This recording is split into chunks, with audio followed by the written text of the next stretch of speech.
Hey there, wonderful viewers. If you're enjoying my content, please take a second to hit that like button. It really helps the YouTube algorithm show my videos to more people. Don't forget to subscribe if you haven't already. Now grab your favorite drink, sit back, relax, and let's dive into today's story. I promise it'll be worth your time. By 2018, my friend Jake and I had been hiking companions for nearly a decade. We had traversed the dense forest of Washington and Oregon together, endured the scorching heat of southwestern deserts, and conquered the challenging peaks of the Sierra Nevada side by side. Our experiences had forged a deep trust between us, the kind that develops only through shared hardships and triumphs in remote wilderness areas. After years of exploring familiar territories, we craved something more demanding, more isolated, more primal. That's when Jake suggested the Frank Church River of No Return Wilderness, or simply the Frank, as seasoned outdoorsmen call it. Located in Idaho and spanning over 2 million acres, it represents one of the largest contiguous wilderness areas in the continental United States.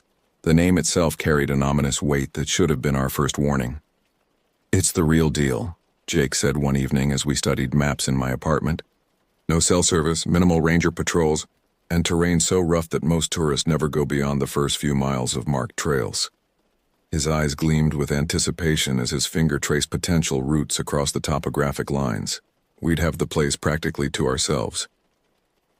I studied the map, noting the vast distances between access points, the dramatic elevation changes, and the numerous river crossings.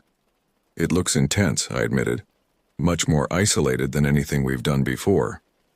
"That's precisely the point," Jake responded, leaning back in his chair with a smile that revealed both confidence and challenge.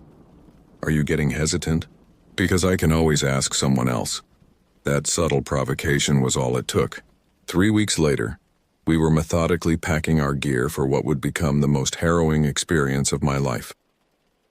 The evening before our departure, I stood in my living room surrounded by equipment: ultralight tent, sub-zero sleeping bag, water filtration system, first aid supplies, topographic maps, compass GPS unit, dried foods, cooking equipment, and clothing for all weather conditions. Everything had been meticulously selected, balancing weight against necessity. I recalled the warnings I'd read online about the Frank, stories of experienced hikers who had disappeared, accounts of sudden weather changes that trapped people for days, and tales of encounters with wildlife that ended badly. Warnings that I had dismissed as exaggerations designed to keep novices away. That night I barely slept. An inexplicable unease had settled in my chest. Not the usual pre-adventure excitement, but something darker, more foreboding. In retrospect, perhaps it was intuition trying to warn me, but I ignored it, attributing the sensation to normal pre-trip anxiety. Dawn brought clarity and determination. We loaded my Subaru Outback, secured the roof rack, and began the long journey northward from California into Idaho's rugged interior. The drive took nearly 2 days, the landscape gradually transforming from the familiar to the foreign. Civilization thinned out as we progressed, small towns giving way to isolated gas stations, then to nothing but wilderness. By late afternoon of the second day, we arrived at a small, graveled trailhead near the middle fork of the Salmon River. A weathered wooden sign displayed a crude map of the area, along with faded warnings about bear activity and current fire restrictions. The parking area was empty except for a single dusty pickup truck at the far end. "Looks like we have the place to ourselves," Jake observed, stretching after the long drive. His voice carried an edge of satisfaction that I initially mistook for simple enthusiasm. We unloaded our packs, performed final equipment checks, and locked the car. I remember hesitating, looking back at the vehicle, our last connection to the world we were leaving behind. For a moment, I considered suggesting we postpone, start smaller, perhaps try a less remote section, but pride silenced my concerns. As we shouldered our packs and took our first steps onto the trail, I couldn't shake the feeling that we were being watched. I glanced toward the pickup truck but saw no one. The only witnesses to our departure were the ancient pines that towered above, their branches swaying gently in the afternoon breeze. "Ready for the best hike of your life?" Jake asked, already several paces ahead. I forced a smile. Born ready. Neither of us could have anticipated what the Frank had in store for us. The first day progressed without incident. We maintained a steady pace along a well-marked trail that wound through dense pine forest. The air was crisp and fragrant with the scent of evergreens and earth. Sunlight filtered through the canopy, creating shifting patterns of light and shadow on the forest floor. We covered approximately 8 miles before making camp near a clear, gurgling creek. The routine was familiar. Jake set up the tent while I filtered water and prepared a simple meal of dehydrated chili. We ate in comfortable silence, occasionally commenting on the day's hike or pointing out wildlife. That first night in the wilderness was peaceful, almost deceptively so. The stars blazed overhead in numbers I'd forgotten existed, their light undimmed by urban pollution. I fell asleep to the gentle sounds of water flowing over stone and wind, whispering through pine needles. The second day brought more challenging terrain. The trail narrowed and began to climb, switchbacking up ridges and descending into valleys. The underbrush thickened, sometimes encroaching on the path until we had to push through tangled vegetation. Conversation dwindled as we focused on negotiating the increasingly difficult landscape. By late afternoon, we had penetrated deeper into the wilderness than either of us had anticipated. The marked trail had become less distinct, occasionally disappearing entirely before reappearing several yards ahead. At times we relied on cairns, small stacks of rocks placed by previous hikers to guide our way. "We're making good time," Jake remarked during a brief water break. He studied our position on the map, tracing our progress with his finger. "Another day like this and we'll reach the canyon overlook. The views there are supposed to be incredible." I nodded, conserving energy. My legs ached from the day's exertion, but it was a satisfying discomfort, the kind that comes from pushing physical limits in pursuit of something worthwhile. That evening, we pitched our tent on a relatively flat area, protected by a stand of ancient cedar trees. The location offered a partial view of the valley below, now bathed in the golden light of sunset. We boiled water for our freeze-dried meals, the steam rising in the cooling air. Jake seemed unusually quiet during dinner, his gaze repeatedly drawn to the deeper wilderness that extended beyond our campsite. When I asked what was on his mind, he simply shrugged and said, "Just thinking about tomorrow's route." But there was something in his expression, a tension around his eyes, a slight furrow between his brows, that suggested more was at work than simple route planning. I slept fitfully that night, awakening several times to unfamiliar sounds, the distant howl of a wolf, the sudden snap of a branch, and once, what sounded like voices carried on the wind, though I dismissed this as the product of dreams blending with reality. The third day dawned gray and cool, with low clouds obscuring the mountain peaks. We ate a quick breakfast of instant oatmeal and coffee, packed up our gear, and resumed our journey. The trail had become increasingly difficult to follow, sometimes disappearing completely beneath fallen trees or washed-out sections. Around midday, Jake stopped abruptly and turned to me with an expression that combined excitement with something else, something almost predatory. "I'm thinking we should go off-trail," he suggested, gesturing toward a densely wooded area to our right. "The real Frank is out there, not on these tourist paths." I hesitated. Going off-trail meant abandoning the security of a marked route, relying instead on our navigation skills and equipment. It meant entering territory where help, if needed, would be significantly harder to find. "Are you sure that's wise?" I asked, scanning the imposing forest. "We're already pretty deep in." Jake's expression hardened slightly. "I thought you wanted an adventure. If you're scared, we can stick to the kiddie trail." His words stung as they were meant to. We had been friends long enough for him to know exactly how to provoke me. I knew I was being manipulated, but pride overrode caution. "Lead the way," I said, adjusting my pack straps. Jake grinned and immediately veered off the trail, plunging into the thick underbrush. I followed, pushing aside branches and ducking under low-hanging limbs. The change was immediate and disorienting. Without the trail as reference, the forest seemed to close in around us. Trees grew closer together, their trunks wider than my shoulders, their roots creating a chaotic maze across the forest floor. Moss draped everything, muffling sound and dimming the already subdued daylight. The ground underfoot became a spongy carpet that sometimes gave way unexpectedly. Our progress slowed considerably. We had to navigate around fallen trees, deep ravines, and dense thickets. The visibility was poor, rarely extending beyond 50 yards in any direction. More than once I found myself turned around, temporarily losing sight of Jake and feeling a surge of panic before locating him again. The air grew heavier, filled with the rich scent of decay and growth, the smell of a forest largely untouched by human presence. Birds called from unseen perches, their voices strange and somehow ominous in the filtered light. After perhaps 2 hours of this challenging travel, Jake suddenly stopped, his head tilted slightly as if listening. I paused beside him, my breath coming in controlled gasps from the exertion. "Do you hear that?" he whispered. At first I heard nothing beyond our breathing and the ambient sounds of the forest. Then it reached me, a low, steady hum, distinctly mechanical and completely out of place in this wilderness setting. We exchanged glances but said nothing. By unspoken agreement, we moved toward the sound, curiosity overriding caution. The hum grew louder as we pushed forward, eventually resolving into what I recognized as distorted music, heavy and aggressive, with screaming vocals barely discernible beneath layers of electronic distortion. After a few minutes of careful progress, we broke through a thicket of young saplings and found ourselves facing the source of the sound, a concrete bunker, partially sunken into a low rise, its steel door hanging slightly ajar. The concrete exterior was covered in bizarre symbols, circles, zigzags, and lines that formed no recognizable pattern. The music emanated from within, pulsing like a heartbeat of something malevolent.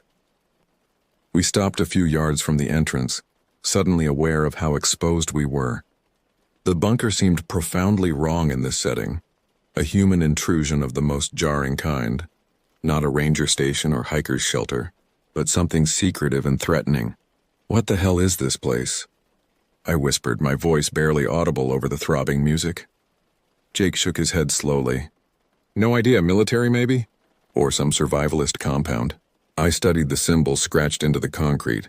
They appeared crude but intentional, possibly ritual in nature. The music continued to pulse from within the partially open door, heavy and violent. "Should we check it out?" Jake asked, his voice carrying an undercurrent of excitement that alarmed me. "Are you insane?" I hissed. "We have no idea who's in there or what they're doing." The sensible course of action was obvious. Retreat quietly and continue our journey, perhaps reporting the location to rangers once we returned to civilization. But as we stood there, I realized a disturbing truth. Part of me wanted to look inside, to solve the mystery of this anomalous structure in the middle of nowhere. Before we could decide, fate intervened. A sudden gust of wind carried the scent of cigarette smoke to us. Someone was outside the bunker, possibly watching us right now. I caught Jake's eye and tilted my head back in the direction we had come. He nodded, understanding immediately. We turned and began to retreat, moving as quietly as possible through the underbrush. We had covered perhaps a few hundred yards when the forest around us changed. It wasn't anything I could pinpoint immediately, not a sound or a sight, but a feeling, as if the air itself had become charged with hostile intent. "We're being followed," Jake whispered, voicing what I already suspected. We quickened our pace, no longer concerned with stealth but with putting distance between ourselves and the bunker. Branches scraped against my arms and face as I pushed through the dense vegetation. We were discussing who would build such a structure in this remote location, when two figures materialized from the trees ahead, as if they had been waiting for us. They wore full camouflage gear with balaclavas concealing their faces. Each held what appeared to be an AK-style rifle, barrels currently pointed downward but gripped with obvious readiness. My entire body tensed as Jake and I stopped, frozen in place. For several heartbeats, nobody moved. The only sound was our labored breathing and the distant thump of music from the bunker behind us. Then one of the men raised his rifle, pointing it directly at us. "On your knees," he commanded, his voice flat and emotionless. "Arms up." I glanced at Jake, whose hands were moving toward the straps of his backpack. In that moment, I realized we were in genuine danger. These weren't park rangers or even ordinary hunters. The remoteness of our location, the hidden bunker, the concealed faces, everything pointed to people who operated outside the law. As I slowly raised my hands, Jake made his move. In one fluid motion, he unclipped his pack, let it drop to the ground, and bolted to the right, disappearing into the trees. The sudden action broke my paralysis. I released my own pack straps and ran after him, zigzagging between tree trunks. A shot cracked through the air, deafeningly loud in the confined space of the forest. Bark exploded from a tree to my left, showering me with splinters. I ducked instinctively but kept running, my lungs burning and heart hammering against my ribs. Behind me, I heard someone shouting, "Cease fire! We need them alive!" The words sent a wave of terror through me more potent than the gunfire. Whatever these men wanted us for, it wasn't something I was willing to discover. More shots followed, lower now, kicking up dirt around my feet. They were aiming to wound, to slow us down, to capture rather than kill. This realization propelled me forward with renewed desperation. Jake was ahead of me, weaving through the trees with the agility of someone whose life depended on it, which it did. I matched his pace, grateful for the years of hiking that had conditioned my body for this kind of sustained exertion. The gunfire eventually stopped, but we continued running until our legs threatened to give out. When we finally stopped, both of us were gasping for breath, bodies trembling from adrenaline and exertion. "I think we lost them," Jake managed between gulps of air, leaning against a tree for support. We listened intently, hearing nothing but the natural sounds of the forest and our own ragged breathing. No footsteps, no voices, no gunfire. But the absence of pursuit offered little comfort given our new reality. We were now deep in wilderness territory, without our packs, which meant no food, no shelter, no maps, and no emergency equipment. As the initial surge of adrenaline faded, the gravity of our situation began to sink in. We were truly alone, truly vulnerable, and night was approaching. The first night without our equipment was an exercise in misery. As darkness enveloped the forest, the temperature dropped rapidly. Without sleeping bags or tent, we were at the mercy of the elements. We huddled against a fallen log, pulling our jackets tightly around us in a futile attempt to conserve body heat. Hunger gnawed at my stomach, but thirst was the more immediate concern. We had found a small stream before nightfall and drunk our fill, but without containers to carry water, we would need to locate new sources regularly. Sleep came in brief, troubled intervals. Every sound, the rustle of leaves, the distant call of an owl, the cracking of branches under the weight of nocturnal creatures, jolted me awake, convinced that our pursuers had found us. In the darkness, my imagination populated the shadows with armed men creeping closer, their rifles aimed at our sleeping forms. Jake seemed equally vigilant. We spoke little, each lost in private calculations of survival and escape. Dawn brought a bone-deep chill and renewed awareness of our hunger. We found a bush with small berries that Jake identified as safe to eat. They were sour and barely ripe, staining our fingers purple as we picked them, but they provided minimal sustenance. "We need to keep moving south," Jake said, studying the position of the morning sun through gaps in the canopy. "That's our best chance of reaching the trailhead." I nodded, too exhausted for conversation. My head throbbed with a dull, persistent ache, and my mouth felt dry despite having drunk water recently. The first signs of dehydration I recognized. Not severe yet, but concerning nonetheless. We walked all day, stopping only to drink from streams and forage what edible plants we could find. The forest stretched endlessly around us, trees so numerous and similar that progress felt illusory. Were we actually moving towards safety, or merely wandering in circles? Without maps or GPS, certainty was impossible. By evening, blisters had formed on my feet, each step becoming increasingly painful. Jake wasn't faring much better. I noticed him wincing whenever he put weight on his right ankle. We found shelter under an overhanging rock formation. Not ideal, but better than complete exposure. The night was clear, allowing the temperature to drop even lower than the previous evening. We couldn't risk a fire that might attract our pursuers, so we endured the cold, shivering violently as darkness settled around us. "Who do you think they were?" I asked, breaking the long silence. Jake stared into the darkness. "Militia, maybe. Or drug operations. This area is perfect for anyone wanting to stay off the grid." "What would they have done if they'd caught us?" He turned to me, his expression grim in the faint moonlight. "Let's be grateful we didn't find out." I fell into an uneasy sleep, dreaming of men in masks dragging us back to their bunker, down into darkness where the pounding music never stopped. I awoke multiple times, heart racing, convinced I'd heard footsteps approaching. The third day brought weakness and disorientation. My vision occasionally blurred at the edges, and standing too quickly caused dizziness. We found more berries and some edible roots, but our bodies were operating at a severe caloric deficit. "We need protein," Jake muttered, scanning the forest floor for signs of small game. "And fat. We can't keep going like this." But we had no weapons, no traps, no means of hunting. We trudged onward, each step requiring conscious effort.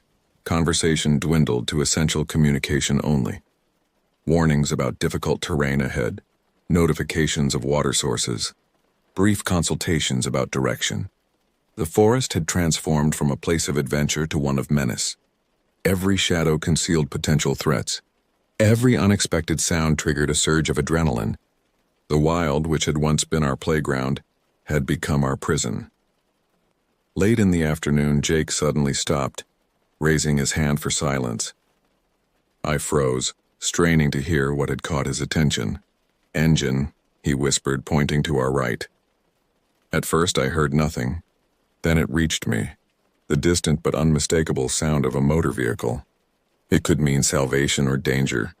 There was no way to know which.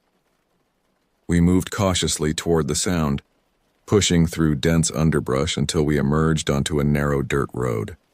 Little more than a rutted track cutting through the trees, but unmistakably man-made.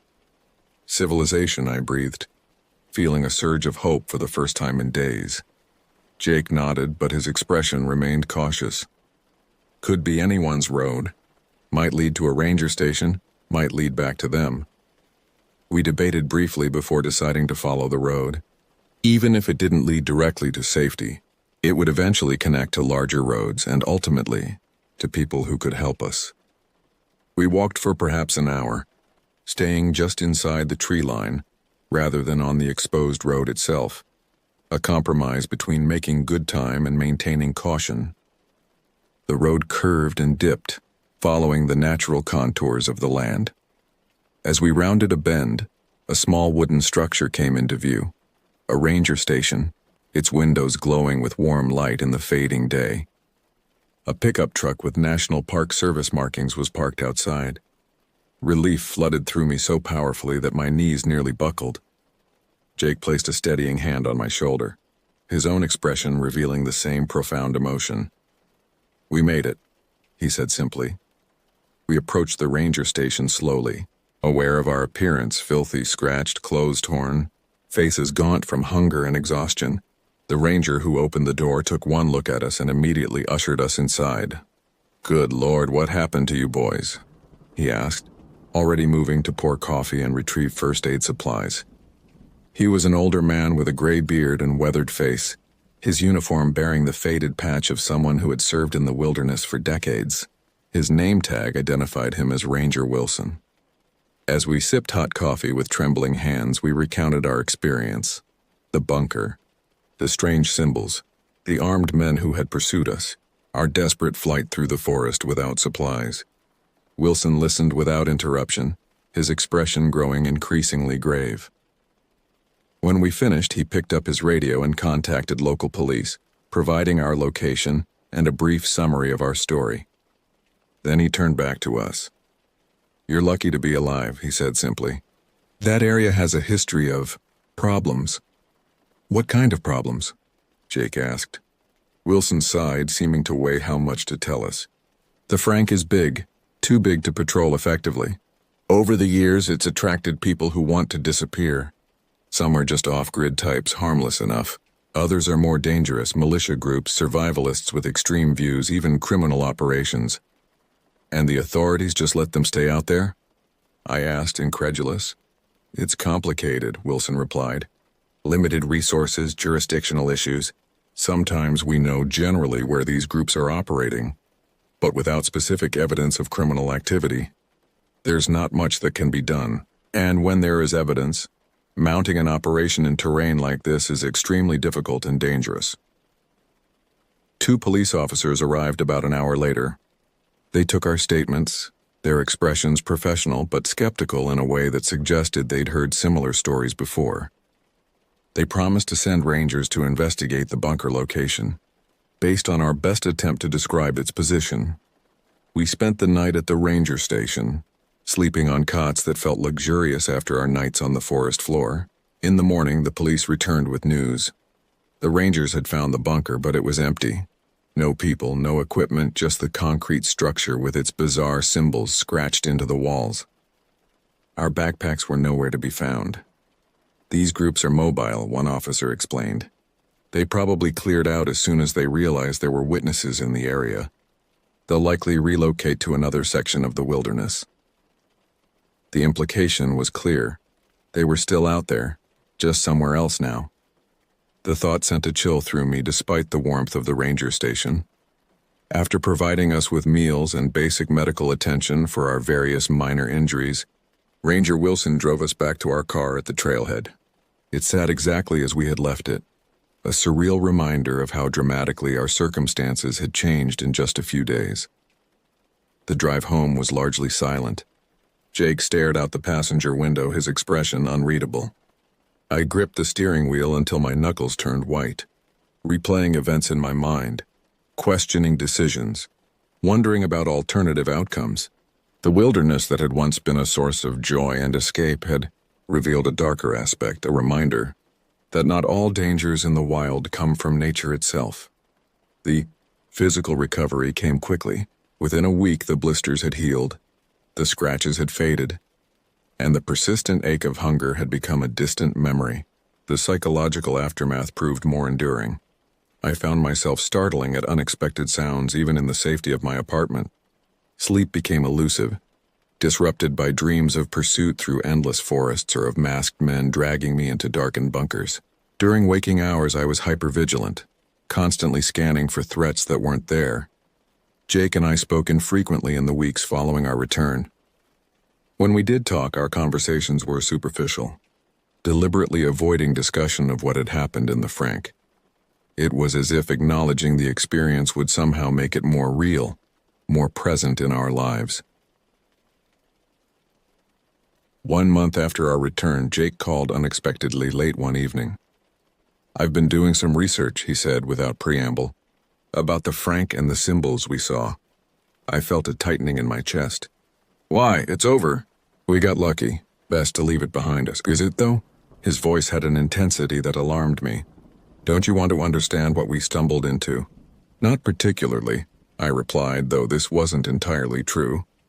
Despite my attempts to move forward, questions lingered in my mind. Who were those men? What purpose did the bunker serve? What did the symbols mean? But pursuing answers seemed dangerous, a path leading back toward experiences I was trying to forget. I found something, Jake continued, ignoring my reluctance. Those symbols, they're used by a group called the Covenant of the Sacred Earth. They're an extreme survivalist cult with apocalyptic beliefs. They think society is on the verge of collapse and are preparing for what they call the Great Cleansing. How do you know this? I asked, unsettled by both the information and Jake's apparent obsession with it. Internet forums, news archives, academic papers on domestic extremism. It took some digging, but the patterns match. The symbols, the remote location, the armed security, it all fits their profile. I remained silent, unsure how to respond. Part of me wanted to end the conversation, to hang up and continue pretending that our experience had been an isolated incident, a random encounter with danger that held no larger significance. Another part recognized that understanding might be the only path to true recovery. There's more, Jake said into my silence. According to some sources, they're involved in weapons trafficking, possibly even human trafficking.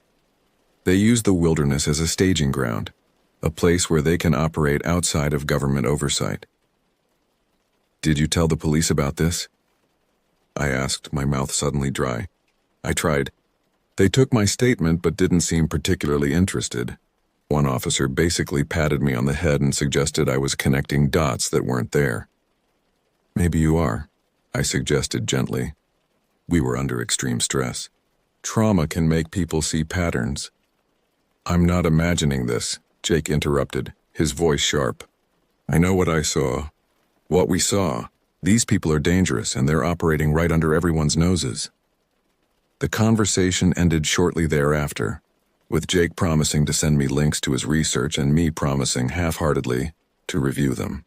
After hanging up, I sat in my darkened apartment, a subtle tremor in my hands as memories I'd been suppressing threatened to resurface. I didn't look at Jake's research when it arrived in my email the next day. Instead, I archived the message, telling myself I would examine it when I felt ready, a time I secretly suspected would never come. 2 weeks later, Jake called again. This time his voice was hushed, almost conspiratorial. I think I'm being watched, he said without greeting. What? I felt a chill that had nothing to do with the room's temperature. There's been a car parked across from my apartment for 3 days. Different people inside, but always the same car. And I've noticed someone following me when I go out. Jake, listen to yourself, I urged. This sounds paranoid. Maybe you should talk to someone, a professional. I'm not paranoid, he snapped. They know we saw them. They know we can identify their location. We're loose ends. The Rangers said the bunker was empty when they checked. They've moved on, Jake. They don't care about us. That's what they want you to think. His voice had taken on a feverish quality that alarmed me. I'm going back. You're what? I nearly shouted. I'm going back to the Frank. I need evidence, concrete proof of what's happening out there. Photos, recordings, something the authorities can't ignore. That's insane, I said, genuine fear rising within me. We barely escaped with our lives last time. You can't seriously be considering going back, especially alone. I'm not asking for your permission, Jake replied coldly. I'm telling you because you were there. You saw what I saw. I thought you might understand. What I understand is that you're not thinking clearly, I insisted. Whatever is out there, it's not worth risking your life over. Some things are bigger than individual safety, he said. If what I suspect is true, people are being hurt, maybe killed. I can't just pretend I don't know that. No amount of reasoning could dissuade him. The conversation ended with Jake promising to contact me when he returned, an assurance that did nothing to alleviate my growing dread. 3 days later, I received a text from Jake. Heading in tomorrow. We'll be out of contact for approximately 1 week. If you don't hear from me by the 17th, contact Detective Rivera at Idaho State Police. I've left a sealed envelope with my research and coordinates with my sister. I immediately called him, but the call went straight to voicemail. I left a message begging him to reconsider, then tried his sister, only to learn that he had already left Idaho Falls that morning, headed for the same trailhead where our ordeal had begun. The following week was torture. I checked my phone obsessively, slept poorly, and found myself unable to focus on work or normal activities. On the evening of the 17th, with no word from Jake, I faced a decision: honor his request to contact the police, potentially involving myself in whatever trouble he had courted, or respect his choice and allow him the autonomy to face the consequences of his actions. In the end, conscience overrode caution. I called Detective Rivera and relayed Jake's message. The detective listened patiently, asked for details about our previous experience, and promised to look into the matter. His tone was professional but non-committal, the response of someone who had heard many such reports and found most to be unfounded. 3 days later, I received a call from Idaho State Police. They had found Jake's car at the trailhead, but no sign of Jake himself. A search operation was being organized. I flew to Idaho the next day, driven by guilt and a desperate hope that my presence might somehow aid in the search. I spoke with search and rescue teams, provided detailed descriptions of our previous route, and waited in agony for news. The search lasted 5 days before being scaled back. No trace of Jake was found, no equipment, no clothing, no signs of distress or struggle. It was as if the forest had simply swallowed him. Most of the search team believed he had become lost or injured in the vast wilderness, a tragic but not uncommon occurrence. Only Detective Rivera seemed to give any credence to the story of armed men and hidden bunkers, and even his interest seemed professional rather than convinced. People disappear in the wild for mundane reasons far more often than dramatic ones, he told me gently. Exposure, falls, animal encounters, these claim more lives than human malice. I wanted to believe him. I needed to believe him. The alternative, that Jake had been right, that he had been taken by the same people who had pursued us, was too horrific to contemplate. I returned home eventually, leaving contact information with local authorities in case new developments arose. Weeks passed, then months. Jake's family held a memorial service, though his body had not been recovered. I attended, hollow-eyed and distant, unable to share with them the full truth of what might have happened to their son and brother. In private moments, I sometimes revisited the archived email containing Jake's research. Each time my finger hovered over it, trembling slightly before I closed the application without opening the message. Whatever truths it contained, I wasn't ready to face them. A year passed. The police officially classified Jake as a missing person presumed deceased due to wilderness mishap. His case remained open but inactive. Life continued as it must. I no longer hiked. The very thought of entering even a local nature preserve triggered anxiety so intense it left me gasping for breath. The wilderness had been transformed in my mind from a place of refuge to one of concealed dangers and lurking malice. Sometimes, in the liminal space between wakefulness and sleep, I imagined Jake alone in the forest, pursued by masked men with rifles, calling my name as darkness closed around him. In these moments I would startle fully awake, drenched in sweat, reaching for a phone to call for help that would never arrive in time. Other nights, I dreamed of the bunker, its door now fully open, revealing stairs that descended into impenetrable darkness. From that darkness, music thumped relentlessly, accompanied by sounds I couldn't or wouldn't identify. In these dreams, I stood at the threshold, knowing that Jake was somewhere below, waiting for me to find him, to save him. But I never entered. I always woke before taking that step. The rational part of my mind understood that these were manifestations of survivor's guilt, my psyche's attempt to process trauma and loss. But rationality offered little comfort in the dark hours when memories of those 3 days in the Frank returned with visceral intensity. 18 months after Jake's disappearance, I received an unexpected email from a journalist named Rebecca Weaver. She was writing a series of articles on missing persons cases in national wilderness areas and wanted to discuss Jake's story. My initial instinct was to ignore the message. I had already declined numerous interview requests from local news outlets and true crime podcasts. But something in her approach seemed different, more substantive than sensational. After several days of consideration, I agreed to meet her at a coffee shop near my apartment. Rebecca proved to be serious and well-prepared. With a stack of notes and a recorder she asked permission to use. She had already interviewed Jake's family and several members of the search team, she explained, and had reviewed the official reports. "What most interests me about your friend's case," she said after preliminary introductions, "is the discrepancy between the official explanation and certain details that don't quite fit the standard lost hiker narrative." "What details?" I asked cautiously. For one, Jake was an experienced outdoorsman who had successfully navigated challenging wilderness before. For another, he left behind what appears to be extensive research into extremist groups operating in the Frank Church wilderness.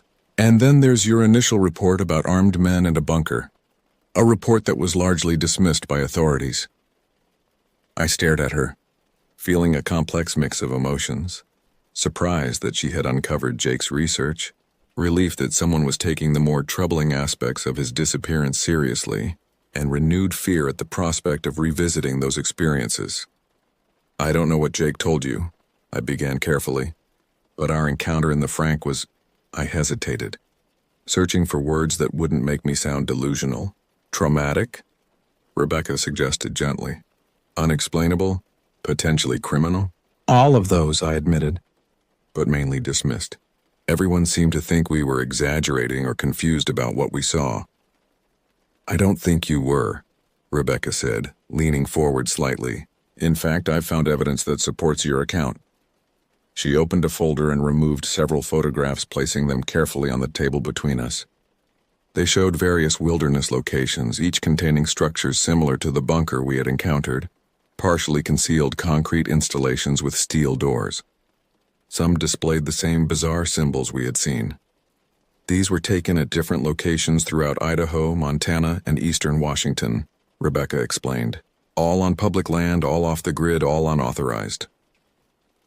I stared at the images, feeling a cold weight settle in my stomach. What are they? According to my sources, they're outposts of several related extremist groups, militias, survivalists, apocalyptic cults. They use the wilderness as a base of operations precisely because it's so difficult to monitor and patrol. And the authorities know about these? I asked, struggling to process what she was showing me. Some they know about, others they don't. Resources for wilderness law enforcement are stretched incredibly thin, and many of these structures are temporary, used for a few months, then abandoned when there's any hint of official interest. She pulled out another document, this one appearing to be an internal report from a law enforcement agency, though specific identifying information had been redacted. According to this source, there's been increased activity in the region over the past 3 years. Weapons stockpiling, paramilitary training, and possibly involvement in human trafficking, specifically the transportation of individuals across remote border sections into Canada. Human trafficking? I echoed, remembering what Jake had said during our last conversation. Rebecca nodded grimly. Primarily labor trafficking, moving people who are then forced to work in illegal operations across the border. But also some cases involving... She paused, seemingly reluctant to continue. Involving what? I pressed. Ritual abuse, she said quietly. Some of these groups have extreme religious or ideological beliefs that include initiatory violence. The coffee shop suddenly felt too warm, too confined. I loosened my collar, trying to maintain composure as memories of the bunker and the masked men collided with these new revelations. I think Jake may have stumbled onto something significant during his research, Rebecca continued. Something that made him dangerous to these groups, and I think that's why he disappeared. If what you're saying is true, I began, my voice sounding distant to my own ears, then why hasn't there been a serious investigation? Why was his case so quickly classified as just another wilderness accident? Rebecca sighed, gathering the photographs and returning them to her folder. That's what I'm trying to find out. It could be simple jurisdictional confusion or resource limitations or the inherent difficulty of investigating crimes in such remote areas. Or what? Or there could be more deliberate reasons for the lack of official interest. Her expression was carefully neutral as she said this, but her implication was clear. You're suggesting corruption? Official protection of these groups? The idea seemed fantastical, like something from a conspiracy thriller rather than real life. I'm not suggesting anything specific yet, Rebecca replied. I'm gathering information, following leads, looking for patterns. That's why I wanted to speak with you, to hear directly about what you and Jake experienced, without the filter of official reports. I spent the next 2 hours recounting everything in excruciating detail.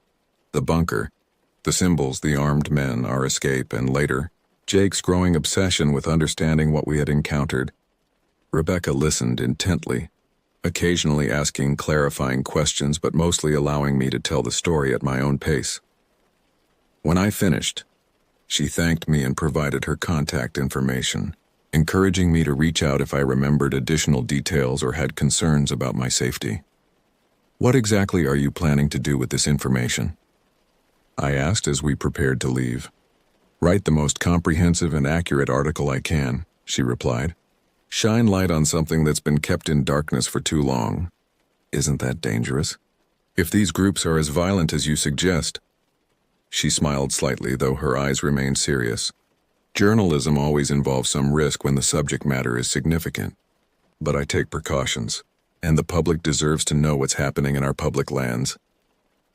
As we parted ways, Rebecca made one final comment that would haunt me in the weeks to come. Your friend Jake was brave. Foolish perhaps, but brave. He recognized something important, that silence in the face of evil is a form of complicity. I returned home unsettled, my carefully constructed sense of normalcy shaken by the conversation. For months I had managed to compartmentalize my experience in the Frank, to treat it as an isolated incident best forgotten. Rebecca's investigation suggested a much larger, more systemic issue, one that had claimed Jake and potentially many others.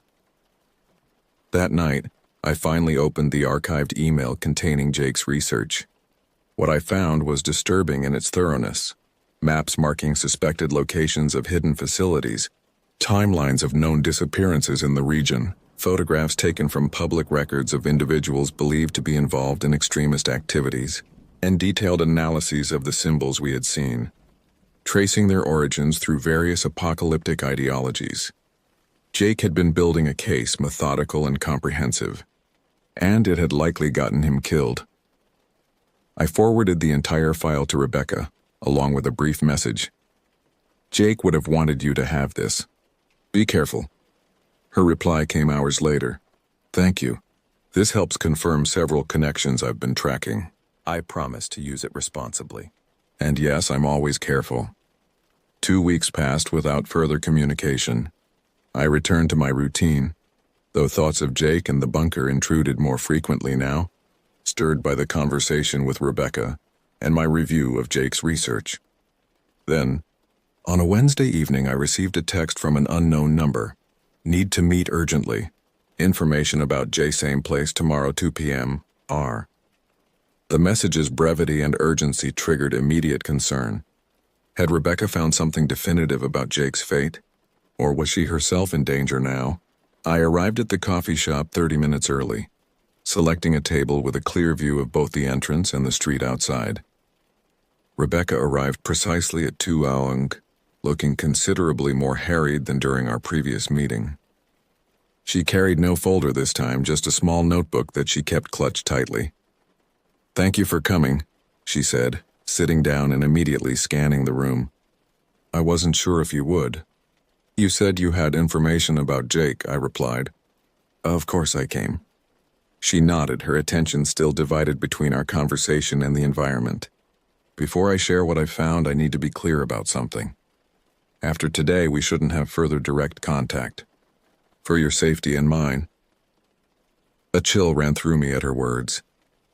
What's happened? My investigation has attracted attention, she said quietly. My laptop was stolen from my hotel room 3 days ago, though nothing else of value was taken. And I've noticed consistent surveillance, the same vehicles appearing wherever I go, people photographing me from a distance. God, I breathed.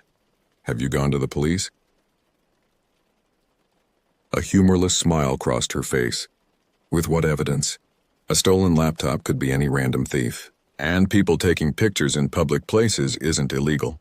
Besides, I'm not convinced all local law enforcement would be sympathetic to my concerns.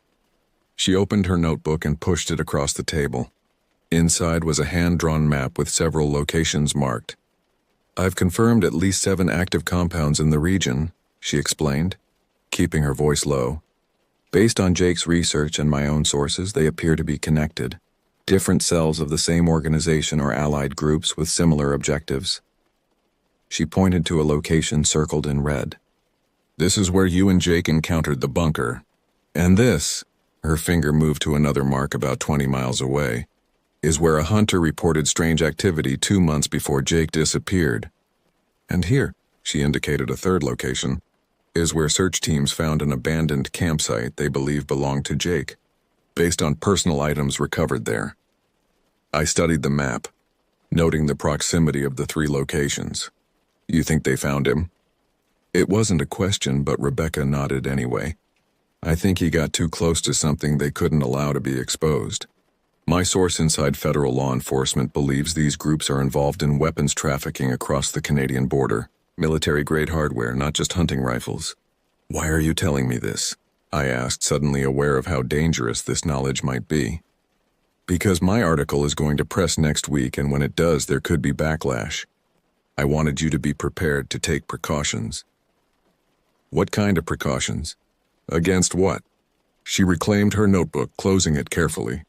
Against the possibility that someone might connect you to Jake's research or my investigation.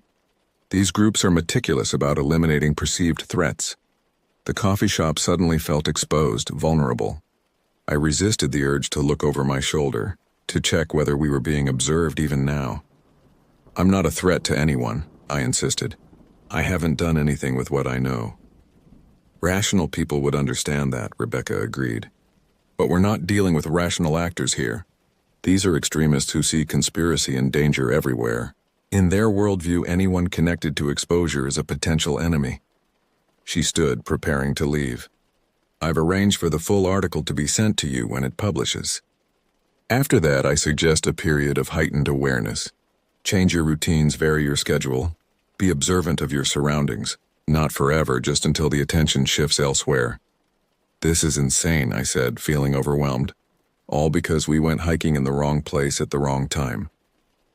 Sometimes that's all it takes, Rebecca replied softly. Being in the wrong place at the wrong time can change everything.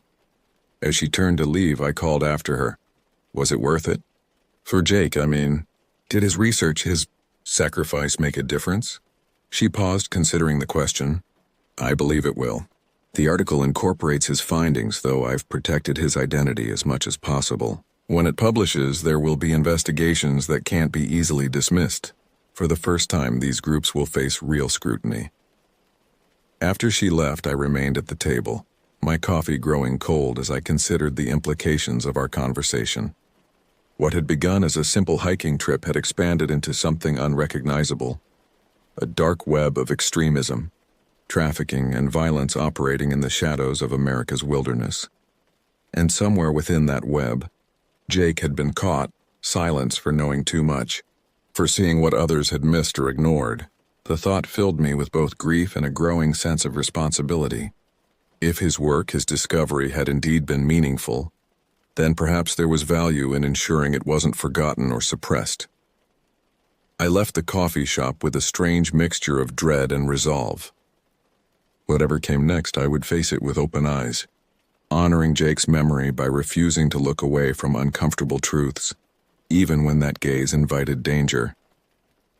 The forest that had once been a place of sanctuary had been irreversibly transformed in my mind. But perhaps understanding its darkness was the only way to reclaim what it had taken from us, not through denial or forgetting, but through confrontation with the truth, however terrifying that truth might be. In the end, that may have been Jake's most important legacy to me, not our years of shared adventure, but this final lesson. That some journeys, once begun, cannot be abandoned even when they lead into shadow.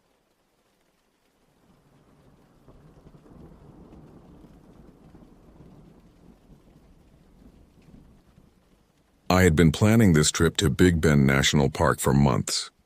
As an experienced wildlife photographer and part-time guide for outdoor expeditions, I needed fresh material for my upcoming presentation at the Wilderness Conservation Conference in Austin. The rugged beauty of the Chihuahuan Desert and its inhabitants would make for compelling visual content. After driving for nearly 8 hours from Houston, fatigue settled into my bones as I navigated the final stretch of highway leading to the park entrance. At 42, I wasn't bouncing back from these long drives like I used to in my 20s. The radio signal had disappeared about an hour back, leaving me alone with my thoughts and the rumble of tires on asphalt. "Welcome to Big Bend National Park," announced the weathered sign as I pulled up to the entrance station. The ranger, a weathered man in his 50s with deep creases around his eyes, leaned out of his booth. "Afternoon," he said, studying my face. "You planning on staying overnight?" "Yes, sir," I replied, handing over my annual parks pass, hoping to get some good shots of Santa Elena Canyon before sunset, then find a campsite. He glanced at my equipment-laden van and nodded knowingly. "Photographer?" "That's right." "Well, just so you know, we've had some unusual wildlife activity near the canyon recently." He handed back my pass. Mountain lions have been spotted closer to the trails than normal, droughts pushing them toward the river. I thanked him for the information, not particularly concerned. Wildlife warnings were standard procedure in national parks, and I'd encountered plenty of potentially dangerous animals during my career. I'd always maintained a respectful distance and never had an issue. "One more thing," the ranger called as I started to pull away. "If you're heading out alone, make sure someone knows where you are. Cell reception is spotty at best out here." I assured him I'd be careful and continued down the winding road into the park. The landscape opened up around me, vast, arid, and breathtaking. Distant mesas rose against the horizon, their silhouettes sharp against the clear blue sky. The temperature gauge on my dashboard read 96 degrees, but the dry heat felt more manageable than Houston's sweltering humidity. After consulting my map, I decided to head straight for Santa Elena Canyon. I wanted to capture the dramatic light when the sun began its descent, casting the massive limestone walls in golden hues.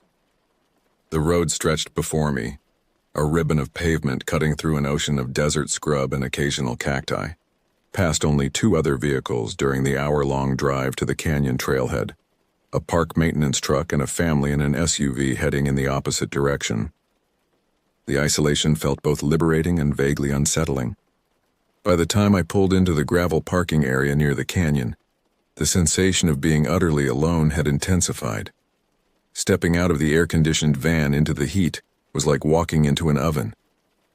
The stillness was profound. No birdsong, no insect buzzing, just the occasional whisper of wind brushing across the landscape. I gathered my camera equipment, strapped on my hiking boots, and filled my water bottle. The enormous walls of Santa Elena Canyon loomed ahead, split by the Rio Grande that formed the natural border between the United States and Mexico. As I approached the trailhead, an inexplicable feeling of unease washed over me. I'd been in countless remote locations before, but something about this place felt different.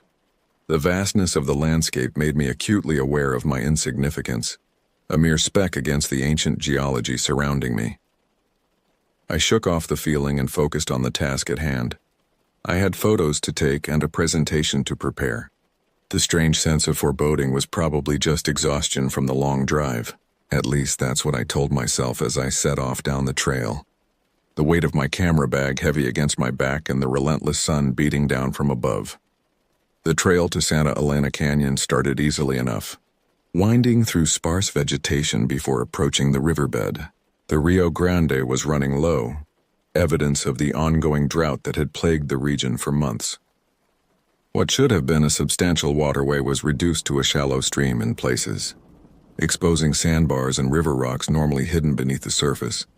I paused to take some preliminary shots, documenting the effects of climate change on the waterway. The contrast between the diminished river and the towering canyon walls would make for a striking visual narrative in my presentation. As I adjusted my camera settings, I noticed indentations in the damp sand near the water's edge. Paw prints, distinctly feline and unsettlingly large. The ranger's warning about mountain lion activity suddenly seemed more significant. I knelt to examine the tracks more closely, placing my hand next to one for scale. The print was nearly 5 inches across, larger than any cougar tracks I'd seen before. More concerning was their freshness. The edges were crisp, undisturbed by wind or water. Standing up, I scanned the surrounding area with newfound vigilance. Mountain lions were typically shy creatures that avoided human contact, but drought could alter their behavior, making them desperate and unpredictable. I adjusted the bear spray canister on my belt to ensure it was easily accessible, and continued along the trail with heightened awareness. The canyon walls grew more imposing as I approached the mouth of the gorge. Towering hundreds of feet above, they blocked the direct sunlight, casting the path in shadow and providing welcome relief from the heat. The temperature difference was immediate and substantial. I felt a chill despite the day's warmth, and goosebumps rose unbidden on my arms. The acoustics within the canyon created an eerie effect. Each sound I made echoed subtly, while distant noises were amplified and distorted. I could hear water dripping somewhere deeper in the canyon, each droplet creating a resonant plinking sound that seemed to come from everywhere at once. I set up my tripod at a promising vantage point and began capturing images of the dramatic scenery. Through my viewfinder, I noticed details that had escaped my naked eye. Striated patterns in the limestone that told the geological story of the region, sparse vegetation clinging tenaciously to seemingly inhospitable rock faces, and the play of shadow and light that transformed the scene minute by minute. As I worked, a sound different from the ambient dripping caught my attention, a subtle scraping like stone against stone. I lowered my camera and listened intently. The sound came again, this time accompanied by a small cascade of pebbles from somewhere up the canyon wall to my right. "Hello?" I called out, wondering if another hiker might be scrambling above me. My voice echoed back, hollow and strange. No human response followed. I told myself it was probably just natural erosion, rocks shifting due to temperature changes as afternoon began transitioning to evening. Still, I found myself packing up my equipment more quickly than planned, suddenly eager to return to more open terrain. The feeling of being watched intensified as I made my way back along the trail. Several times I stopped and turned abruptly, half expecting to catch someone or something following me. Each time I found only the empty path and silent landscape. When I finally emerged from the shadow of the canyon into the open area near the parking lot, the sun was significantly lower, casting long shadows across the desert floor. I checked my watch, 5:48 p.m. I had been photographing longer than I'd realized. If I wanted to secure a decent campsite, I needed to move quickly. As I approached my van, something made me turn for one last look at the canyon. Perhaps it was a photographer's instinct seeking a final shot, or perhaps it was some primal survival mechanism. Whatever the reason, I'm grateful for that impulse, because what I saw in that moment would be my first true warning of what awaited me in Big Bend. A movement caught my eye, something crossing the riverbed where the water ran shallow. At first, I could only make out a tawny shape moving with fluid grace. I raised my telephoto lens and focused. The mountain lion was magnificent, powerfully built with muscles rippling beneath its coat as it moved. It was also alarmingly large, far bigger than I would have expected. But what truly sent a jolt of primordial fear through my system were its eyes. Even at this distance, they seemed to glow with an unnatural amber intensity, and they were looking directly at me. I stood frozen, the camera lens still trained on the mountain lion. Through the magnification, I could see every detail of the predator, its twitching tail, the subtle movements of its ears, the way its whiskers caught the fading sunlight. What struck me most, however, was its unusual coloration. Instead of the typical tawny coat, this cat's fur had a strange grayish undertone that made it appear almost ghostly against the desert backdrop. The distance between us was perhaps 200 yards, with the shallow Rio Grande creating a natural barrier. I knew mountain lions could swim if motivated, but they generally preferred to avoid water. This knowledge provided little comfort as I watched the animal lower its massive head to drink, its eyes never leaving mine. I debated my next move. Running seemed unwise, it might trigger the cat's chase instinct.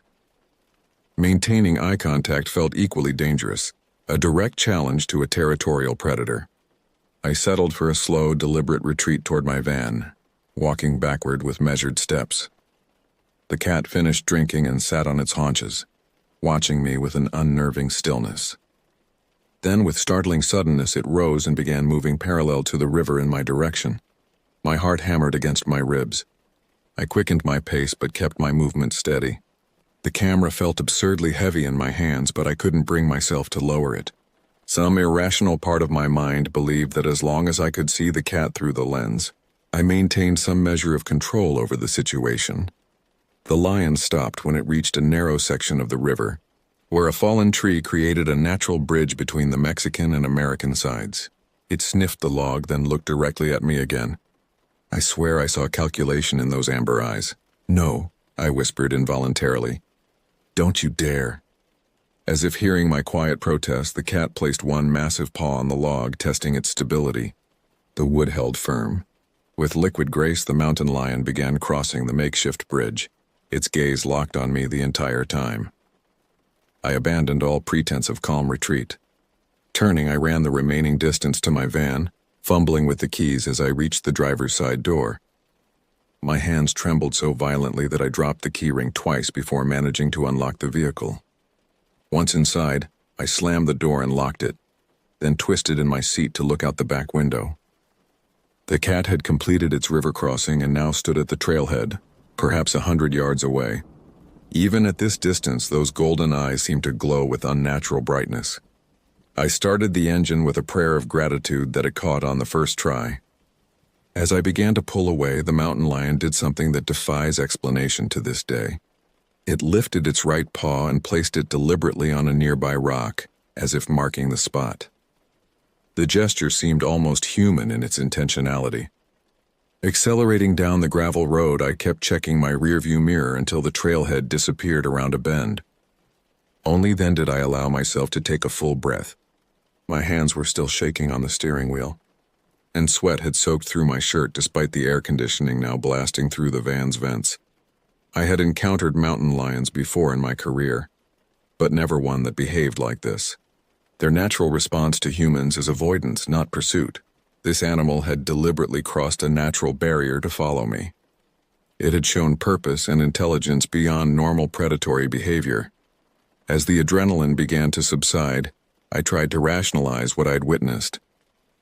Perhaps the drought had altered its behavior, making it desperate enough to see a human as potential prey.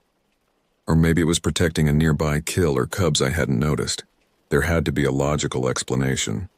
Yet I couldn't shake the memory of those eyes, intense, aware, almost knowing, and that final gesture with its paw, so deliberate it seemed like a message. I drove faster than was prudent on the park's winding roads, putting as much distance as possible between myself and Santa Elena Canyon. The logical part of my mind knew that mountain lions have territories spanning many miles, and that driving away didn't necessarily mean escaping its range. But logic was rapidly losing ground to a more primitive imperative: get away. The sun was now setting in earnest, painting the desert in surreal hues of orange and purple. The beauty was lost on me as I consulted my park map, looking for the nearest designated campsite. The thought of sleeping in my van suddenly seemed foolhardy, but the park entrance was hours away, and driving unfamiliar mountain roads in the dark held its own dangers. The map showed a small campground called Rio Grande Village, about 30 minutes from my current position.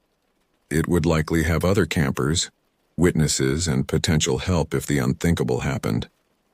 Decision made, I turned onto the road that would take me there, unable to stop myself from checking the rearview mirror every few seconds, half expecting to see a tawny shape bounding after me in the gathering darkness. By the time I reached Rio Grande Village, twilight had deepened into true darkness.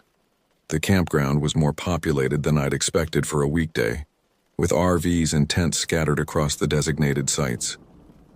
The presence of other people provided immediate relief, safety in numbers, my mind whispered. I found an empty spot next to a family in a pop-up camper and pulled in, cutting the engine with a sigh that came from somewhere deep inside me. For several minutes I simply sat there, replaying the encounter in my mind, second-guessing my observations and reactions. A tap on my window startled me badly.